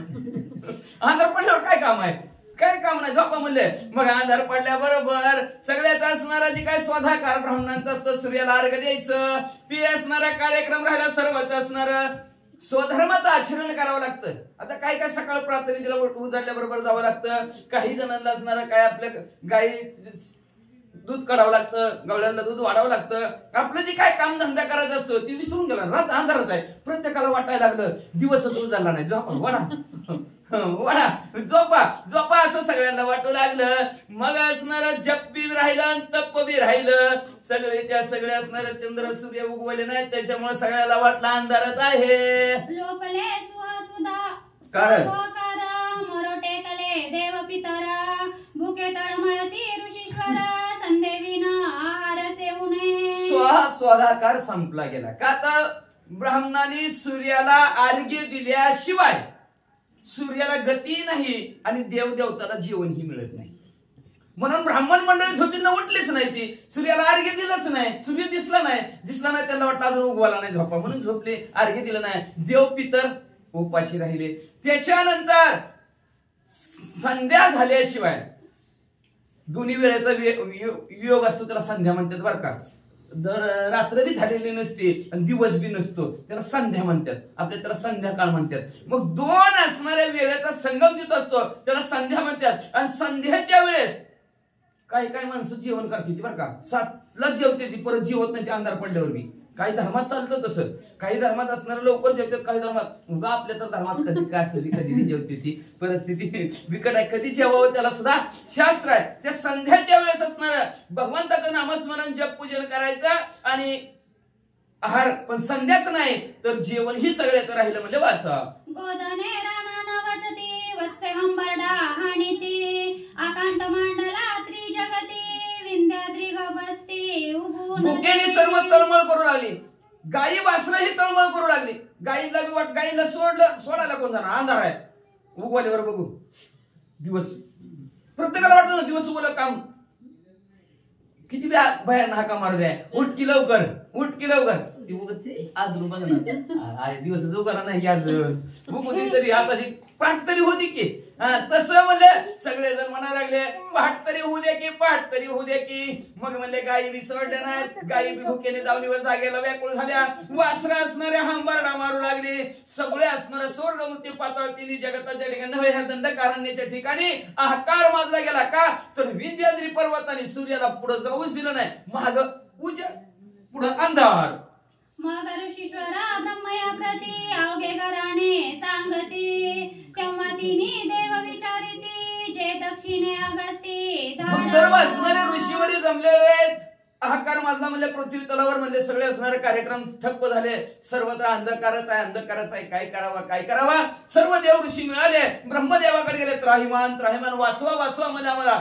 सगळे आमचे कार्यक्रम बिघडून गेले म्हणले असणार तर काय करा त्या विंध्याद्रीची उंची कमी करा ब्रह्मदेव मग ब्रह्म विष्णू महेश तिघांची असणारी मीटिंग बसली आणि मीटिंग मध्ये म्हणले कुणाला पाठवायचं कोण असणार शूरवीर पराक्रमी कुणाला थांबवायचं कुणाला बघवायचं कुणाला असणार पाठवायचं तेवढ्या सगळ्यांच्या असणाऱ्या त्या मीटिंग मध्ये असणाऱ्या अगस्ती मुनीवर सर्वांचं लक्ष गेलं म्हणजे अगस्ती मुनीला दक्षिणेकडे पाठवा ते विद्यांद्रीची उंची कमी करतील देव सांगते अगस्तीसी त्याजनिया वाराणसीसी नेमावया विंध्याद्रीसी शीघ्र दक्षिणेसी तुम्ही जावे आणि अखंड शेजार देवाचा शेजारी देवाच्या राहणारे अगस्ती ऋषी होते कुठं वाराणसीच्या ठिकाणी मोक्षपुरी असणारी काशी आपण त्याला काशी म्हणतो मग त्या काशीच्या ठिकाणी त्यांचं वास्तव होतं रोज महादेवजीचं दर्शन होतं पण महादेवजीनं सांगितलं पुढे आपल्याला ऐकायला मिळणार ती जायला तयारच नव्हती पण आता शॉर्टकट बट शूट सांगितलं त्यांनी बरं का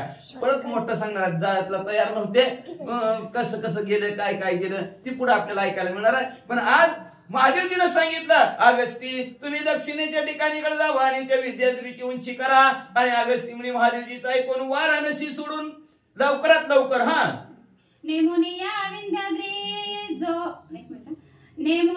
विंध्याद्री तो निजवावा पृथ्वीवरी अहोरात्रे वाहती करी शशी सूर्या करी मोकळा शीघ्र जायचं नाही 1 मिनिटात जा मग ती म्हणले लगेच 1 मिनिटात जावान काय करा नेम घालून द्या विंध्याद्री पर्वताला उंची वाढली ना तुमची उंची कमी करा आता नेम काय घालते पुढे आपण ऐका नेम घाला ते विंध्याद्रीला त्याची पुरी असणारी उंची कमी करा आणि सूर्य पूर्वेकडून पश्चिमेला जाऊ द्या चंद्र उगवू द्या हे तुमच्याकडे काम अगस्तीला सांगितलं थोर पुण्य होईल ऋषी देव पितरा पावती तृप्तेसी ब्राह्मण चालविती स्वधर्मासी हे तुझ पासी सामर्थ्य तुमच्यात ताकद आहे तुमच्यात सामर्थ्य आहे म्हणून तुम्हाला सांगतो कुणाला बी सांगत नाही बघा काय सुंदर असणारा रामायण तुमच्यात ताकद आहे तुमच्यात सामर्थ्य आहे का कुणाला बी काम सांगितलं तर म्हणून अवघड परिस्थिती ज्याला काय त्याला सांगावं लागणार जाऊ त्या आजीला म्हणलं चहा करून ते डबाभर काय तासभर लावायच्या तर पुती संपायची साखरचा डबाभर काय का नाही ठेवलेलं माहित नसतं ज्याची त्याला माहिती असतं ताकद कोणामध्ये ते असणारा ओळखली महादेवजीनं ना तर किती ऋषी मंडळी येते तर का कमी येते का अगस्तीलाच का नेमलं अगस्तीला माहिती आहे सामर्थ्य ताकद आहे तुमच्यामध्ये ताकद आहे म्हणून तुम्ही लवकरात लवकर ते दक्षिण दिशेला जावा आणि दक्षिण दिशेला जाऊन म्हणले असणार थोर पुण्याचं काम तुमच्याकडे आहे तुमचं पुण्य वाढेल तुमची ताकद तुमच्या जवळ आहे तुमचं पुण्यही वाढेल म्हणजे असणार आणि सर्व देवतांचं कार्य व्यवस्थित होईल पितरांचं कार्य व्यवस्थित होईल ब्राह्मणांचं कार्य व्यवस्थित होईल तुम्ही विद्याद्रीची उंची कमी करा तुझे सामर्थ्य वाणवावे किती आचमने प्राशीला अपांपती विंध्याद्री बापुडे ती किती परोपकारार्थी तू जावे जावा तुम्ही पण परोपकारासाठी जावा स्वतःसाठी जाऊ नका आपलं सगळं स्वतःसाठी असतं पण देवाचं ऋषीचं परोपकार आहे संतांची विभूती ध्येय कष्टविती परोपकारी दुसऱ्यावर उपकार व्हावा म्हणून ते आपल्या देहाचे कष्ट घेतात आणि तुम्ही तसं कष्ट करा परोपकारासाठी स्वतःसाठी जर काशीत राहिलेला तुम्हाला मोक्ष येते का वानगडच नाही पण दुसऱ्यासाठीही थोडं जगलं पाहिजे का नाही जे आपणाशी ठावे ते इतरांशी सांगावे म्हणजे असणार थोडं तरी परोपकार धर्म जागो सदैवाचा बा पर उपकारी दुसऱ्यावर काहीतरी उपकारासाठी जगावं लागतं नाही तर कुत्री मांजर बी जागती तिची माणसाने कशासाठी दुसऱ्यावर उपकार करण्यासाठी जगावं म्हणून तुम्ही दुसऱ्यावर उपकार होण्यासाठी काय करावं म्हणजे असणारा दक्षिण दिशेला जावं तुमच्या ताकद आहे काय ताकद आपण कालच ऐकलंय वातापी तापी तिन्ही राक्षस झटक्यात पचवून टाकली आपल्याला नीट काय पचाना अवघड परिस्थिती आहे मग आज काय केलं अजून तुमचं सामर्थ्य सांगायचं म्हणलं तर ती हितापी आहे का हितापी, एक राक्षस 2 संपवलेले सांगितलं, एक संपवलेला सांगितलं की नाही, ती पाण्यात जाऊन लपलं होतं समुद्रात. ती सांगायचं राहिलं का, त्यांनी सांगितलं नाही काय माहिती, पण मला आता आठवलं. सागर का गिळला त्यांनी, त्याच्यात एक हितापी आहे का नाही, एक जण गिळला कहून टाकला, दुसरा हा का आवाज करत आलता त्याला मारून टाकलं, तिसरा एक हितापी होता की ती समुद्रात जाऊन लपला. त्याला मारायचं कसं, आकाश समुद्रात उचलला, आचमनात गिळून टाकला पर्वत, आणि त्याला त्या हितापीला आतमध्ये संपवून टाकलं. आता समुद्र संपल्यावर कसं काय, मग काय करायचं, पाणी संपलं ना, समुद्राचं पर्क्युलेशन तुमच्या भाषेत शास्त्राच्या, आणि परत त्याचं पर्क्युलेशन झालं की बाष्पीभवन झालं की पाऊस पडणार, ढग तयार होऊन पाऊस पडणार. मग तर जास्त दूरपट्ट काम झालं की पाऊसच नाही पडला तर अजून आपल्याकडे पापाचं धनी आपण होईल. म्हणून परत त्या अगस्ती मुनीनं तो गिळलेला पर्वत त्या वातापीला संपून टाकला आतमध्ये, आणि सुवाटेत समुद्र बाहेर पाडला. अजून समुद्र खराट आहे त्याच्यामुळे बरं का, त्या अगस्तीमुळे म्हणून. अशा प्रकारचं सामर्थ्य तुमच्यात आहे. आचमनामध्ये समुद्र गिळून टाकण्याची ताकद आहे. म्हणून पर्वत तर काय तुमच्यापाशी काम असणार शिल्लक आहे. पर्वताला जागा सोडायची नाही सांगितलं, सोडली नाही पण जागेवर वाढलाय. सागराने मर्यादा सोडली नाही, फक्त लाट उंच करायची सुनामी सारखी, आणि संपवायचं म्हणलं की देवाच्या हातातच आहे. आणि तशा प्रकारच्या पर्वत तुमच्याकडे सामर्थ्य आहे, ताकद आहे. म्हणून तुम्ही लवकरात लवकर पर्वताची उंची कमी करा जाऊन. पुढती न करे उत्थान तैसा विंध्याद्री नेमुन संस्थापावया देव ब्राह्मण दक्षिणे गमन तू आगीजे. पुढं त्या असणाऱ्या पर्वताने विंध्याद्री पर्वताने डोकंच वर काढलं नाही पाहिजे, परत मन वाढला नाही पाहिजे. अशा प्रकारचा त्याला नेम घालून दे. मग तुम्ही नेम घालून गेला, पर्वताची उंची झाली की सर्वच्या सर्व असणारा इतर सुखी होतील, देव सुखी होतील, ब्राह्मण सुखी होतील. म्हणून तुम्ही दक्षिण दिशेला तुम्ही असणारे जावा, असं अगस्त्य ऋषीला स्वतः महादेवजी सांगतात. ऐकोनी देवांचे वचन म्या जाणुनी नारदाचे मन बसवावया दंडकारण्य माझे आगमन दक्षिणेसी. ही कथा प्रभू रामचंद्राला अगस्त्य ऋषी सांगतात कसं काय निर्माण झालं दंडकारण्य. मग मी असणारा अगस्त्य सांगू लागला, देवतांचं असणारं महादेवजीची आज्ञा शिरसावंद मानली गेली. आणि जी का मग अशी भांडण लावल्यात नारद मुनीनं, ती भांडण मिटवण्यासाठी, जगताचं सर्व कार्य परिपूर्ण व्हायसाठी, जगावर काहीतरी उपकार, मनुष्य जन्माला आल्यानंतर काहीतरी उपकार करावा म्हणून म्हणले मी लगेच असणाऱ्या दंडकारण्याच्या ठिकाणी आलो. अगस्त्य ऋषी सांगू लागले, ऐके बापा श्री रघुपती माझे आगमन या रीती आलो कोण्या स्थिती तेही तुझं प्रती सांगे. ऐक बापा श्री रघुपती. बापा म्हणजे बापा म्हणजे श्रेष्ठ असणाऱ्या प्रभू रामचंद्र, मी ह्या असणाऱ्या दंडकारण्याच्या ठिकाणी आलो. कसं आलो, का आलो तर का आलो सांगितलं, कसं आलो, कशा प्रकारचा मुक्काम असणाऱ्या करीत आलो ते तुम्हाला सांगतो, लक्ष देऊन ऐका. मी प्रजन केशी मेघ आलो घेऊनी अमोघ सुर कार्य साधवया चांग आलो सुवेग विंध्याद्री. कोणत्या स्थितीत आलं, देवाचं कार्य करायचंय. रिकामी हातून येऊन जमतंय का, जमतच नाही, काहीतरी आणावं लागतंय. आजच आले पण वाटेत काहीतरी घेऊन आले, असं द्या प्रसाद आणला, घेऊन आहेत नशीब आहेत. देव कार्याला जायचंय, रिकामं जायचं नाही. अगस्त्य मुनीनं पिशवी भरून काय आणलं, ढग पाऊस बरोबर घेतला अगस्त्य मुनीनं. अमोघ असणारे पावसाचे भरलेले ढग घेऊन मी म्हणले लगेचच महादेवजीची आज्ञा शिरसावंद मानून देवांचं कार्य करण्यासाठी, सर्वांना सुख आनंद देण्यासाठी ढग घेऊन दक्षिण दिशेला आलो. ऐके राजा चुडामणी मजा येता तेने देखोनी विंध्याद्री आला लोटांगणी यथोक्ती पूजनी पुसत होया. लगेच असणारे विंध्याद्री पर्वताजवळ आलो. आल्याबरोबर त्या विंध्याद्री पर्वताची पूजा केली आणि पूजा करून त्या विंध्याद्री पर्वताला आता पूजा केली, समाधान वाटलं, आनंद वाटला. आणि आनंद वाटून मी म्हणले आता पूजा केल्यानंतर स्तुती करावं लागते का नाही. आता पूजा केल्यानंतर लोकाभिरानम रणरंगधीरम मनोज मारुत तुल्य वेगम कैलास राणा, कसं म्हणायचं, कैलास राणा शिवचंद्र मौळी फणेंद्र माथा तळाळी कारुण्य सिंधू भवदुःखहारी तुझवी न शंभो मज कोण तारी मनोजवं मारुत तुल्य वेगं जितेंद्रियं बुद्धिमतं वरिष्ठं वातात्मजं वानरयोतमोख्यं श्रीरामदूतं शरणं प्रपद्ये. त्या हनुमंतराचा मंत्र झाला, महादेवजीची स्तुती झाली. पण पर्वताची काय स्तुती आपल्याला अजून तर माहिती नाही बरं का. असं काही ना काहीतरी असतं प्रत्येकाचं आहे. मग अशी स्तुती पर्वताची केली. पर्वताचं पूजन असणार अगस्ती मुनीनं केलं आणि काय म्हणू लागले. कोण पावार्ता उत्तरेसी तू मज सांगा जी महाऋषी तू येतोनी केऊता जासी तेही मज पासी सांगावे.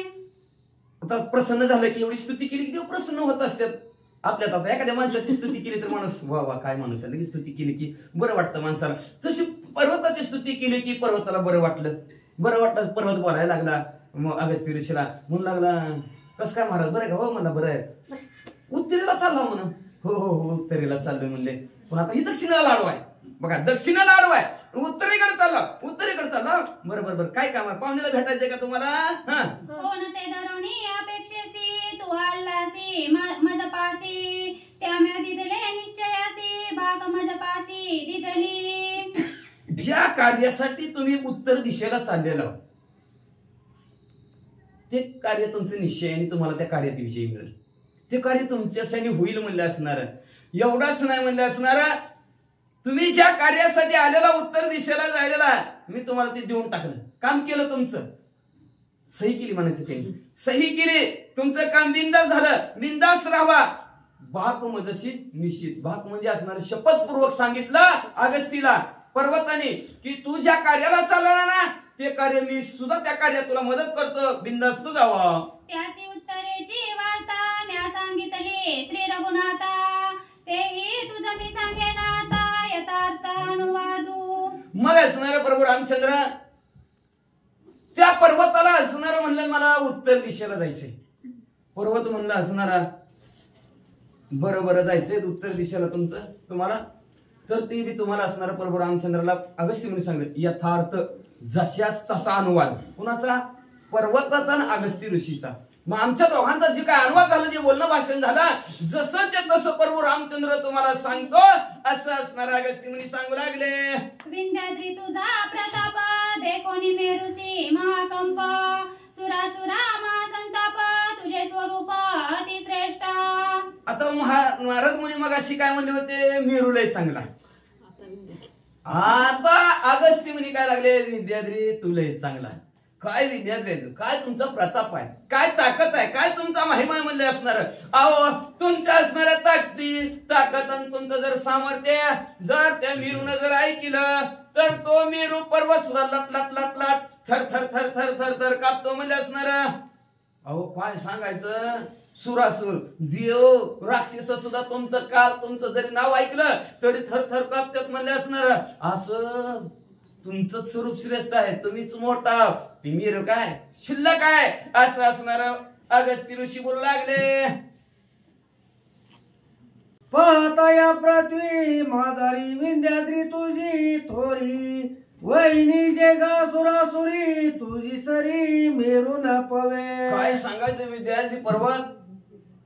तुमच्या असणाऱ्या थोरवी तुमच्या असणारा प्रताप आणि तुमच्या महात्म्याचं वर्णन सुरासुर करतात. देव सुर म्हणजे देव असुर म्हणजे राक्षस दोघं तुमच्या असणाऱ्या कीर्तीचं वर्णन करतात म्हणजे असणार. काय तुमचं थोरवी. एवढंच नाही तुमची आणि ते मेरू पर्वताची नाकाची सुद्धा बराबर येत नाही हो असं अगस्त्य मुनी सांगू लागले. आईचे ऐकून या वचन विंध्यादी उलासला आपण पुढती घालून लोटांगण मस्तकी चरण दृढ अशी स्तुती असं गोड गोड गोड गोड गोड गोड बोललं की गडबडात लोटांगण अगस्त्य मुनी नसणाऱ्या विंध्याद्री पर्वताने अगस्त्य ऋषी समोर घातलं आणि घातल्याबरोबर प्रभू रामचंद्र ऐकलं का तुम्ही. प्रभू रामचंद्र म्हणजे ऐकलं. लोटांगण घातलं मस्तक माझ्या पायावर पर्वताने ठेवलं. तू आलाशी बागे करी तुझे ग मन कोटावरी वा ते मज सांगावे जेनी दारी तेने अत्यदरी पुशिले. अतिशय आदराने मला विचारलं. अगस्ती मुनी म्हणू लागले, प्रभू रामचंद्र ऐका, बघा स्तुती केली की गोड बोललं की कसं माणूस असणार, किती कट्टर मनाचा असला त्याला गोड बोललं की विषय संपला. जी गुळाने मरते त्याला इखाने कशाला मारायचं. मग अशी कोणालाच काय कार्यक्रम करून देत नव्हतं, सगळं ठप्प करून टाकलं. फक्त एकच नारदाने सांगितलं, तुझ्यापेक्षा लई भारी आहे ती जगात. अहंकार वाढला का नाही? अहंकार वाढला की भरारालाच वाढला. मी त्यांच्यापेक्षा कोणालाच काय करून देत नसतं, नको करून देऊ. पण नम्रता मला भेटला की नम्रता सारखं राहावं लागतं. मग आदराने असणार आहे. पर्वताने मला विचारलं, म्हणजे महाराज पूर्वेलाच उत्तरेकडे चालला. हो हो उत्तरेकडे चाललं म्हणजे असणार. किती दिवस तुम्हाला राहायचंय तिकडं? तुमचं भाग्य, तुमचं नशीब मोठं म्हणून तुम्ही इथं आला म्हणले, तुमचं आमचं दर्शन झालं म्हणले असणार. मग आता इकडं कुठवर जायचंय तुम्हाला, कधी माघारी यायचंय, असं पर्वताने मला विचारलं. दक्षिण तीर्थयात्रा विधान करावया करीतो गमन मज द्यावे मार्गदान आदर शयन करून या. आता आमच्या ऋषीवर हे सांगू लागले, माझ्या मनामध्ये इच्छा आहे, दक्षिण दिशा आहे, ह्या दक्षिण दिशेचे जेवढे तीर्थ आहेत ते सर्व तीर्थयात्रा करायचे. म्हणून दख्खनचा राजा ज्योतिबाचं ज्यावेळेस चरित्र आहे का, त्या चरित्रात सुद्धा विंध्याद्री पर्वताची कथा, ह्याची सुद्धा कथा आहे असणार. त्या ज्यावेळेस असणारा विंध्याद्री पर्वत वाढला होता त्यावेळेस सुद्धा ती ज्योतिबा आली होती इकडं. अशाच प्रकारचं ते महादेवजीच्या स्वरूपात आले होते. अगस्ती मुनीनं थांबवला. ही सुद्धा कथा असणार. त्या डोंगरावर तिकडं जाते ती का काय माहिती, ह्या दंडकारण्यातली कसं आहे काय माहिती, त्याच्यात मी थोडं वाचलो ज्योतिबा महात्म्य, त्याच्यातली हीच कथा असणार आहे. मग पर्वताने सांगितलं म्हणजे प्रभू रामचंद्र ऐका, त्या अगस्ती ऋषीला मला म्हणू लागले पर्वत की दक्षिण दिशेची यात्रा करायची. मग चाललेलं आहे दक्षिण दिशेला यात्रा करायचं ठरवलेलं आहे. मग यात्रा करून जातो. मग पर्वत जागच्या जागेवर खाली उंची केली, बिंदास्त जावा. तुझी निधारिता तोरी वाडी चंद्र सूर्या उपरी मज वेगोने वाटे तवरी शयन करी गमरनाथ. खरंच तुम्ही भले मोठे आहेत. निर्धाराने पाहिलं म्हणलं तर तुमच्यासारखं मोठं कुणीच नाही, तुमच्यासारखं प्रतापी कुणीच नाही, तुमच्यासारखं थोर बी कुणीच नाही. मग तर जास्तच फुगले बाबा.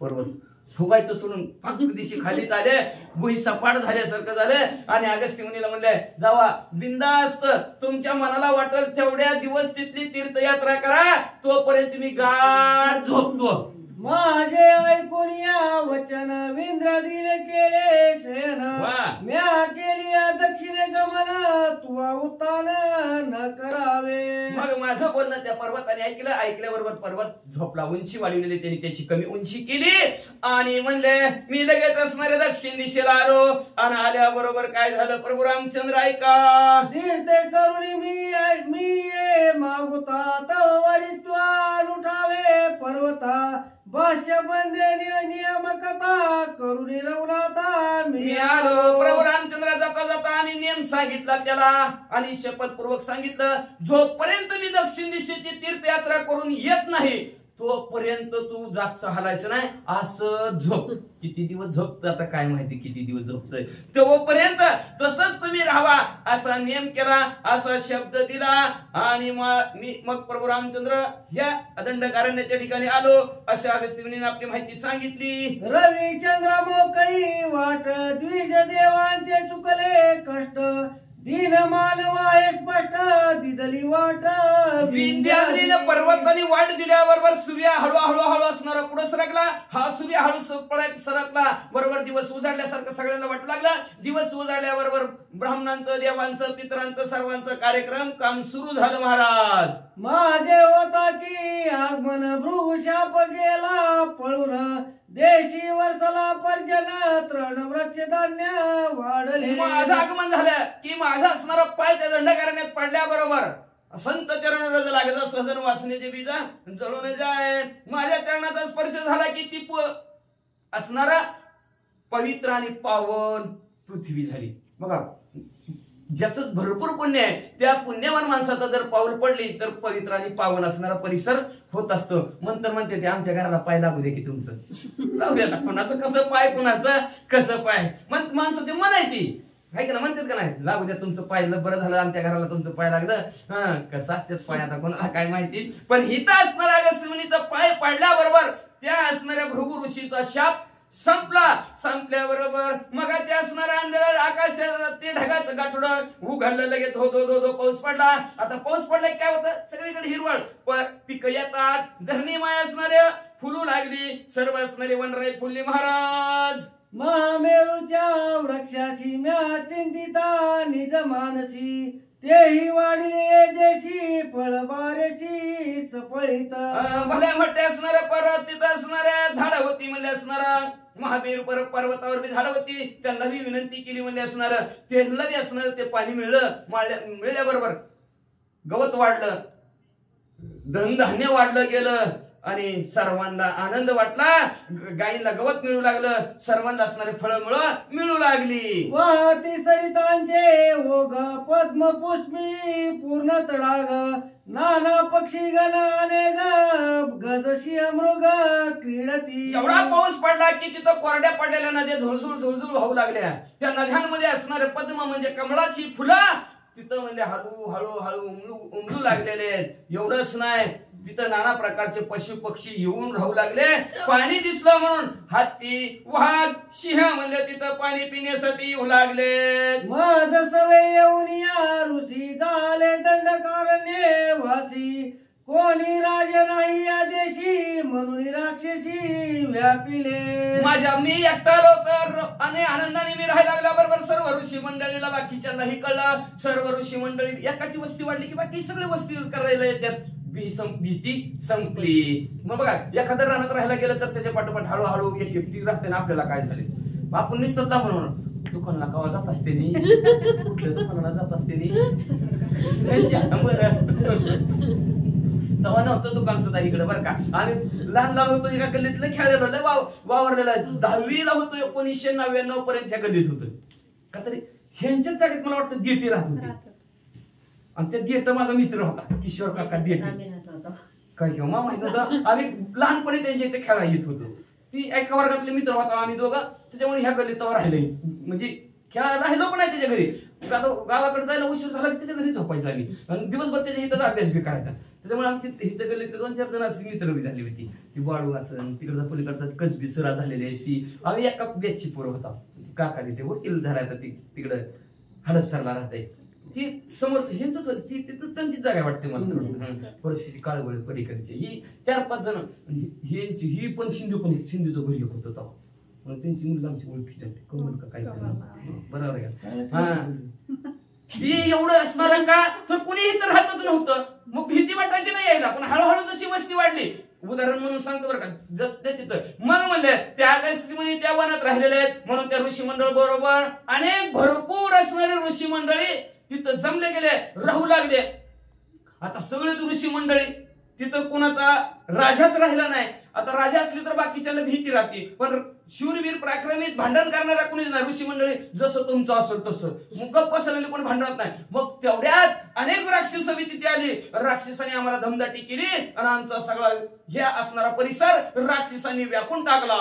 दंड कशापे दंड कारण्य ते करवयाती पावन, तू आला श्री रघुनंदन राक्षसग्न प्रतापी. आणि अशा प्रकारचं हे दंडक राजाचं दंडकारण्य होतं म्हणजे असणार ते अतिशय पावन पवित्र असणार आमच्या पदस्पर्शाने झालेलं. पण ते राक्षसांनी व्यापला. आता तुमचा प्रभू रामचंद्र इथं पाय लागल्याबरोबर असणाऱ्या राक्षसांचा अंत होणार. अंतही परत असणारा दंडकारण्य पावन होणार. तुझे झाली आगमन राक्षस निदाळीची संपूर्ण, ते तुनी आता वस्ती जाण वन पावन श्रीरामे. अहो प्रभू रामचंद्र आता तुम्ही आला हे असणारा पावन आणि पवित्र वन होणार. ह्या वनाच्या ठिकाणी तुम्ही वस्ती करणार. तुम्ही राहिला की तुम्हाला छळा राक्षस आला की तुम्ही राक्षसांना संपून टाकणार. श्रीरामे क्षेत्र दंडकारण्य आयशे गरजिले पुराण, हाची प्रयोग ब्रह्मान अति संज्ञान पडतील.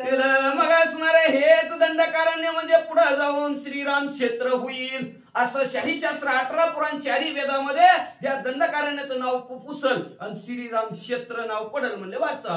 अक्षेत निर्दळी विचित्र श्रीराम करील दुर्धर क्षेत्र, या लागी म्हणती श्रीराम क्षेत्र पूर्ण पवित्र श्रीरामे. प्रभू रामचंद्र असणार तुमच्या असणाऱ्या कर्तृत्वामुळं आणि तुम्ही असणाऱ्या ह्या दंडकारण्यातील राक्षस संपवली, निर्मुक्त राक्षसांना केलं. म्हणून ह्या असणाऱ्या दंडकारण्या पुढे जाऊन म्हणले असणारा श्रीराम क्षेत्र असं नाव पडल, असं पुराण सुद्धा वर्णन करतील म्हणले. आईशी ऐकताची कथा परमाश्चर्य श्री नवनाथा ऋषी चरणी ठेविला माता होय पूजता वनस्पती. वनस्पतीचं का? बरोबर. असं म्हणले असणारा अशा प्रकारे प्रभू रामचंद्राने अगस्ती मुनीचं बोलणं ऐकलं. बोलणं ऐकून म्हणले प्रभू रामचंद्र असणारे ऋषीनं आपल्या आश्रमाच्या ठिकाणी राहत केलं, ठेवलं. आणि ठेवून असणार काय त्या अगस्ती ऋषीला प्रभू रामचंद्र विचारू लागले, ऐका. दंडकारण्यवनी वसता सौमित्रा सहित सीता म्या बसावे कोटे आता ते तत्वता मज सांगे. सांगा बरं प्रभू रामचंद्र. अगस्ती मुनी, मी आहे, लक्ष्मण जे आहेत, सीता माऊली आहेत, आम्ही तिघ जण राहणार आहोत. तिघं मिळून एका ठिकाणी असं कुठल्या ठिकाणी राहू, व्यवस्थित आम्हाला ठिकाणाचं नाव ठेवा, सांगा. आम्ही तिघचे तिघ तिथं सुखरूप राहसाल. तुझे वचन ब्रह्मा लिखित ते म्या करणे अनिश्चित. आईशे पुसता श्री नवनाथ कृपायुक्त कृषी बोले. म्हणले असणारा प्रभू रामचंद्र विचार बोलू लागले. हा ऋषी असं गेलं का माझी ध्यानात. अगस्ती ऋषी प्रभू रामचंद्रला गिरवत दुसऱ्या नावाचा ध्यानात नाही गेलं. तुझे वचन ब्रह्मा लिखित ते म्या करणे निश्चित. आईशे पुसता श्री रघुनाथ कृपायुक्त ऋषी बोले. प्रभू रामचंद्र अगस्ती मुनीला बोलू लागले, कुठं राहावं ठिकाण सांगा. आणि तुमचं बोलणं ब्रह्मलिखित आहे. ब्रह्माचा लेखन कधी ना चुका आपण म्हणतो बरं का. मग असं तुमचं ठिकाण सांगणं, तुम्ही सांगितलं ह्या ठिकाणी राहा, मी म्हणणार नाही नाही राहणार, तिथं पाण्याची सोय नाही, तिथं फळमुळाची आम्हाला मिळणार नाही, ती आम्ही तिघं तिथं सुखरूप राहणार ना, आम्हाला नको बाबा ती ठिकाण, असं म्हणणारच नाही. किती का भाडा असना, कशी का व्यवस्था असना, राहायला झालं 4 पात्र्याचं बाग झालं म्हणले असणार. असं आम्ही तुमचं जे काय असणार सांगणं आहे ते ब्रह्मलिखित आहे, त्याच्यात काळी मोड सुद्धा असणार, आम्ही मोड तोड करणार नाही. असं प्रभू रामचंद्र बोलल्याबरोबर कृपा उपजली अंतःकरणाच्या ठिकाणी ऋषीच्या. आणि ऋषी प्रभू रामचंद्राला आता कुठलं ठिकाण सांगतात, ऐका. गंगा तीरीचे निकट अति पावन पंचवटी ते बांधुनी पर्णकुटी सुख संतुष्टी बसावे. ऐका प्रभू रामचंद्र, गंगा नदी आता दक्षिण दिशेची गंगा म्हणजे तिला गोदावरी आत्ताच नाव आहे. गोदावरी नदीच्या तटावर पंचवटी नावचं असणारं ठिकाण आहे. मध्ये कुठं पोहोचले आता, नाशिकच्या जवळ पंचवटी आहे. आणि त्या पंचवटीच्या ठिकाणी म्हणजे 5 वडांचा समूह आहे, त्याला पंचवटी म्हणतात बरं का. 5 वड म्हणजे ती एकच वड नाही. आम्ही बघितलं, गेलो नाशिकला, पण त्र्यंबकेश्वराचं दर्शन घेऊन पुढे गेलो. भाग्याची कोटी भाग्याने तिथं जात असतो. मग अशी जागा तुझी म्हणलं ना, तुम्ही तुमच्या भाग्याने आमच्याकडे आलेला. भाग्य लागतं. जवळ गेलो, परळीला गेलो, 10-20 किलोमीटर आहे म्हणजे ती वैद्यनाथ, तरी जाणं झालं नाही. भाग्य लागतं, नशीब लागतं. तसं लागतं. भाग्य असल्याशिवाय पूर्वजन्मी ज्याची असेल पुण्य, मागच्या जन्मीची पुण्य असल्याशिवाय देवाच्या मंदिरात सुद्धा हर कोई चाहता इस पंडाल में आने के लिए, लेकिन भगवान जिसे बुलाता है वही आता है जाता है. तसं असतं, काम असतं. भगवान आले देवाजीच्या मनात, तिथे कोणाचे काय चाले ना. मग असणाऱ्या प्रभू रामचंद्राला सांगितलं पंचवटीच्या ठिकाणी. आणि ह्या पंचवटीच्या ठिकाणी तुम्हाला कुठल्याही प्रकारचं कमतरता होणार नाही, तुम्ही पंचवटीच्या ठिकाणी राहावं असं ठिकाण अगस्ती ऋषीने प्रभू रामचंद्राला सांगितलं. पंचवटी गंगा तटी ऐकता उल्हास सीतेच्या पोटी श्रीरामाशी सुख संतुष्टी पंचवटी ऐकोनी. पंचवटी नाव ऐकल्याबरोबर सीता माऊलीलाही आनंद झाला, प्रभू रामचंद्रालाही आनंद झाला पंचवटी ऐकून. आता ह्या पंचवटीत काय आहे काय माहिती, या नवरा बायकोला आनंद झाला. कसं काय झाला, का झाला, वाचा.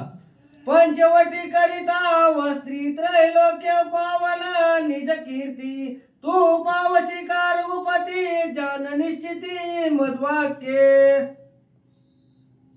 अगस्ती ऋषीनं सांगितलं. उल्हास वाटला, त्या दोघांना बी आनंद वाटला. अगस्ती ऋषी म्हणू लागले, तुम्ही जर ह्या पंचवटीच्या ठिकाणी जर वस्ती केली, राहिला, तर स्वर्ग मूर्ती पाताळात तुमची कीर्ती ह्या ठिकाणातून पसरेल. सुरुवात होईल तुमच्या कीर्ती पसरायला. म्हणून तुम्ही म्हणजे या ठिकाणीच राहा. आणि त्यांना बरं वाटलं की ह्या ठिकाणी राहिलं की आपलं संसारात भरभराट होणार आहे. वाटतं का ना माणसाला? जागा चांगली आहे बाबा, राहू, व्यवस्थित चालेल आपलं. मग म्हणून त्या दोघांनाही आनंद झाला. आणि त्या आनंदाचं निराकरण पुढच्या ववीत अगस्ती मुनीने सांगितलं. म्हणजे वाचा, ऐकोने अगस्तीची गोष्टी श्रीरामे बांधिली शकुन गाठी, लक्षणीय पंचवटी उठाउठी निघाले. शकुन गाठ बांधली गेली अंतःकरणाच्या ठिकाणी. बरोबर रामचंद्राने अगस्ती मुनी म्हणलेले काय की ह्या ठिकाणी तुम्ही राहिलाव की तुमची कीर्तीचा झेंडा फडकेल. हे प्रभू रामचंद्राने लक्षात ठेवलं. आणि लगेच प्रभू रामचंद्र लगेच पंचवटीकडे हळूहळू निघालेले. श्रीरामे केले नमन ऋषीने दिदले आलिंगन सीता सहित लक्ष्मण अगस्ती वंदन निघाले. प्रभू रामचंद्राने अगस्ती ऋषीला असणारा नमस्कार केला. अगस्ती मुनीने प्रभू रामचंद्रावर समोर लोटांगण घातलं. लक्ष्मणजीने असणारा अगस्ती ऋषीने नमन केलं. सीता माऊली असणाऱ्या पाया पडल्या. आणि पुढं आश्रम करावया पंचवटी उल्हास लक्ष्मणाचे पोटी वा वेगी निघाला जगजेटी श्रीराम दृष्टी लक्ष्मणी. पंचवटीच्या ठिकाणी जायचं. सुंदर असा आश्रम पर्णकुटी तयार करायची. आनंद लक्ष्मणजींच्या अंतःकरणाच्या ठिकाणी झालेला आहे. आणि श्रेष्ठ असणारे लक्ष्मणजी प्रभू रामचंद्राला ऊन वारा पाऊस थंडीपासून संरक्षण व्हावं, आपल्या दादाचं देवाचं संरक्षण व्हावं, ज्याची सेवा करण्यासाठी आपण आलेलो आहे त्याची सेवा आपल्या हातून घडावी. देवी दिला देव भजना गोमटा, देवानी भजन करण्यासाठी दिलेलं आहे. भोजन नव्ह, भजन म्हणजे सेवा करण्यासाठी, काही ना काही असणार सेवा करण्यासाठी हे दिलेलं आहे. आणि ती सेवा करायला आज आपल्याला चान्स मिळालेला आहे. म्हणून अतिशय आनंद लक्ष्मणजीच्या अंतःकरणात झाला. लक्ष्मणजी निघाले. एका जनार्दना शरण अगस्ती पासून शास्त्र ग्रहण श्रीरामे केले आपण वनी निर्दळन राक्षसा. शांती ब्रह्म एकनाथ महाराज आपल्या सद्गुरू जनार्दन स्वामीला शरण गेले. शरण जाऊन आद्याच्या ठिकाणी प्रभू रामचंद्राने अगस्ती मुनीकडून शस्त्रास्त्र हस्तगत केली. असू द्या केली. देव आहे त्यांना काय गरज आहे का? पण केली. कशी केली? उगाच रामायण नीट ऐकत नाही ते, काय घोटाळा करीत बसते ती. असू द्या काय घोटाळा करते ती, काय नाही ती करायची. ऐकत नाही ती, नीट समजून नीट घेत नाही ती. आणि पुन्हा म्हणायचं आता देव आहे ती. आता एका बाजूने विचार जर केला, काय कमी आहे का त्यांना? काहीच नाही. पण का? लोक महिमा वाढवायचा, ऋषी मंडळींचा महिमा वाढवायचा आहे. आणि जे अवतार कार्य आलं ते अवतार कार्य व्यवस्थित करायचं ना आपल्याला. त्याच्यात जर बोट लावलं तर अवतार कार्याला काय उपयोग आहे का? मग ती देव येऊन बी काय माणसं आपण अनेक प्रकारच्या शंका आजच्या ग्रुपला बघा काय शंका काढलेल्या आहेत लोकांनी. मग असणाऱ्या अनेक शंका. रामायण लक्ष देऊन वाचा, लक्ष देऊन ऐका, लगेच असणारे सर्व शंकेचे दूर होईल. नीट एकच वबी धरायची आणि त्याच्यावर शंका मांडायची. निराकरण मागच्या पुढच्या वबी वाचा, त्याचं निराकरण होईल. माणसं काय ऐकत नाही ती, नेमकं तीच वबी लक्षात ठेवते ती. पण मागं पुढचं तिथं असणारा त्या वबीचा संदर्भ बघावा. आता राक्षस निर्दळन करणार, राक्षसाला मोक्षाला. मग हरण मारलं त्याला मोक्षाला नव्हतं काय लावलं. आणि मग ते प्रभू रामचंद्र काय हरिण मारत असतील काय? हरिण मारत नाही. माझ्या मामा हरणीच्या रूपात आला त्याला मार. राक्षस ती बी मागच्या जन्मी त्या हरणाने बी काहीतरी वाईट कृत्य केलं असेल, हरणाचा जन्म मिळाला असेल. मग आता त्याला त्याच्यातनं मोक्षाला लावायचं का नाही? कशासाठी आलेलं? जड जीवांचा उद्धार करण्यासाठी आलेले आहेत. मग अनेक असणारे जड जीव आहेत. कसे करून कुठला जीव आहे, कसला जीव आहे, कसा जीव आहे, सर्वांचा उद्धार करण्यासाठी दंडकारण्याच्या ठिकाणी आलेले आहेत. असं मध्ये शांती ब्रह्म एकनाथ महाराज आपल्या सद्गुरू जनार्दन स्वामीला शरण गेले. शरण जाऊन आद्याच्या ठिकाणी करताना काय केलं? प्रभू रामचंद्र असणाऱ्या अगस्ती ऋषीकडून शस्त्रास्त्र विद्या शिकला असणाऱ्या पुढच्या आद्याच्या ठिकाणी सुंदर गोड कथानक असणाऱ्या प्रभू रामचंद्र सीता माऊली लक्ष्मी म्हणजे पंचवटीच्या ठिकाणी पोहोचलेले आहेत. आता तिथं काय काय होतं उद्याच्याला ऐका. यती श्री भावार्थ रामायणे अरण्य कांडे का कार्तिकाय अगस्ती श्रीराम रामदर्शन शस्त्र ग्रहण नाम पंचायत अध्याय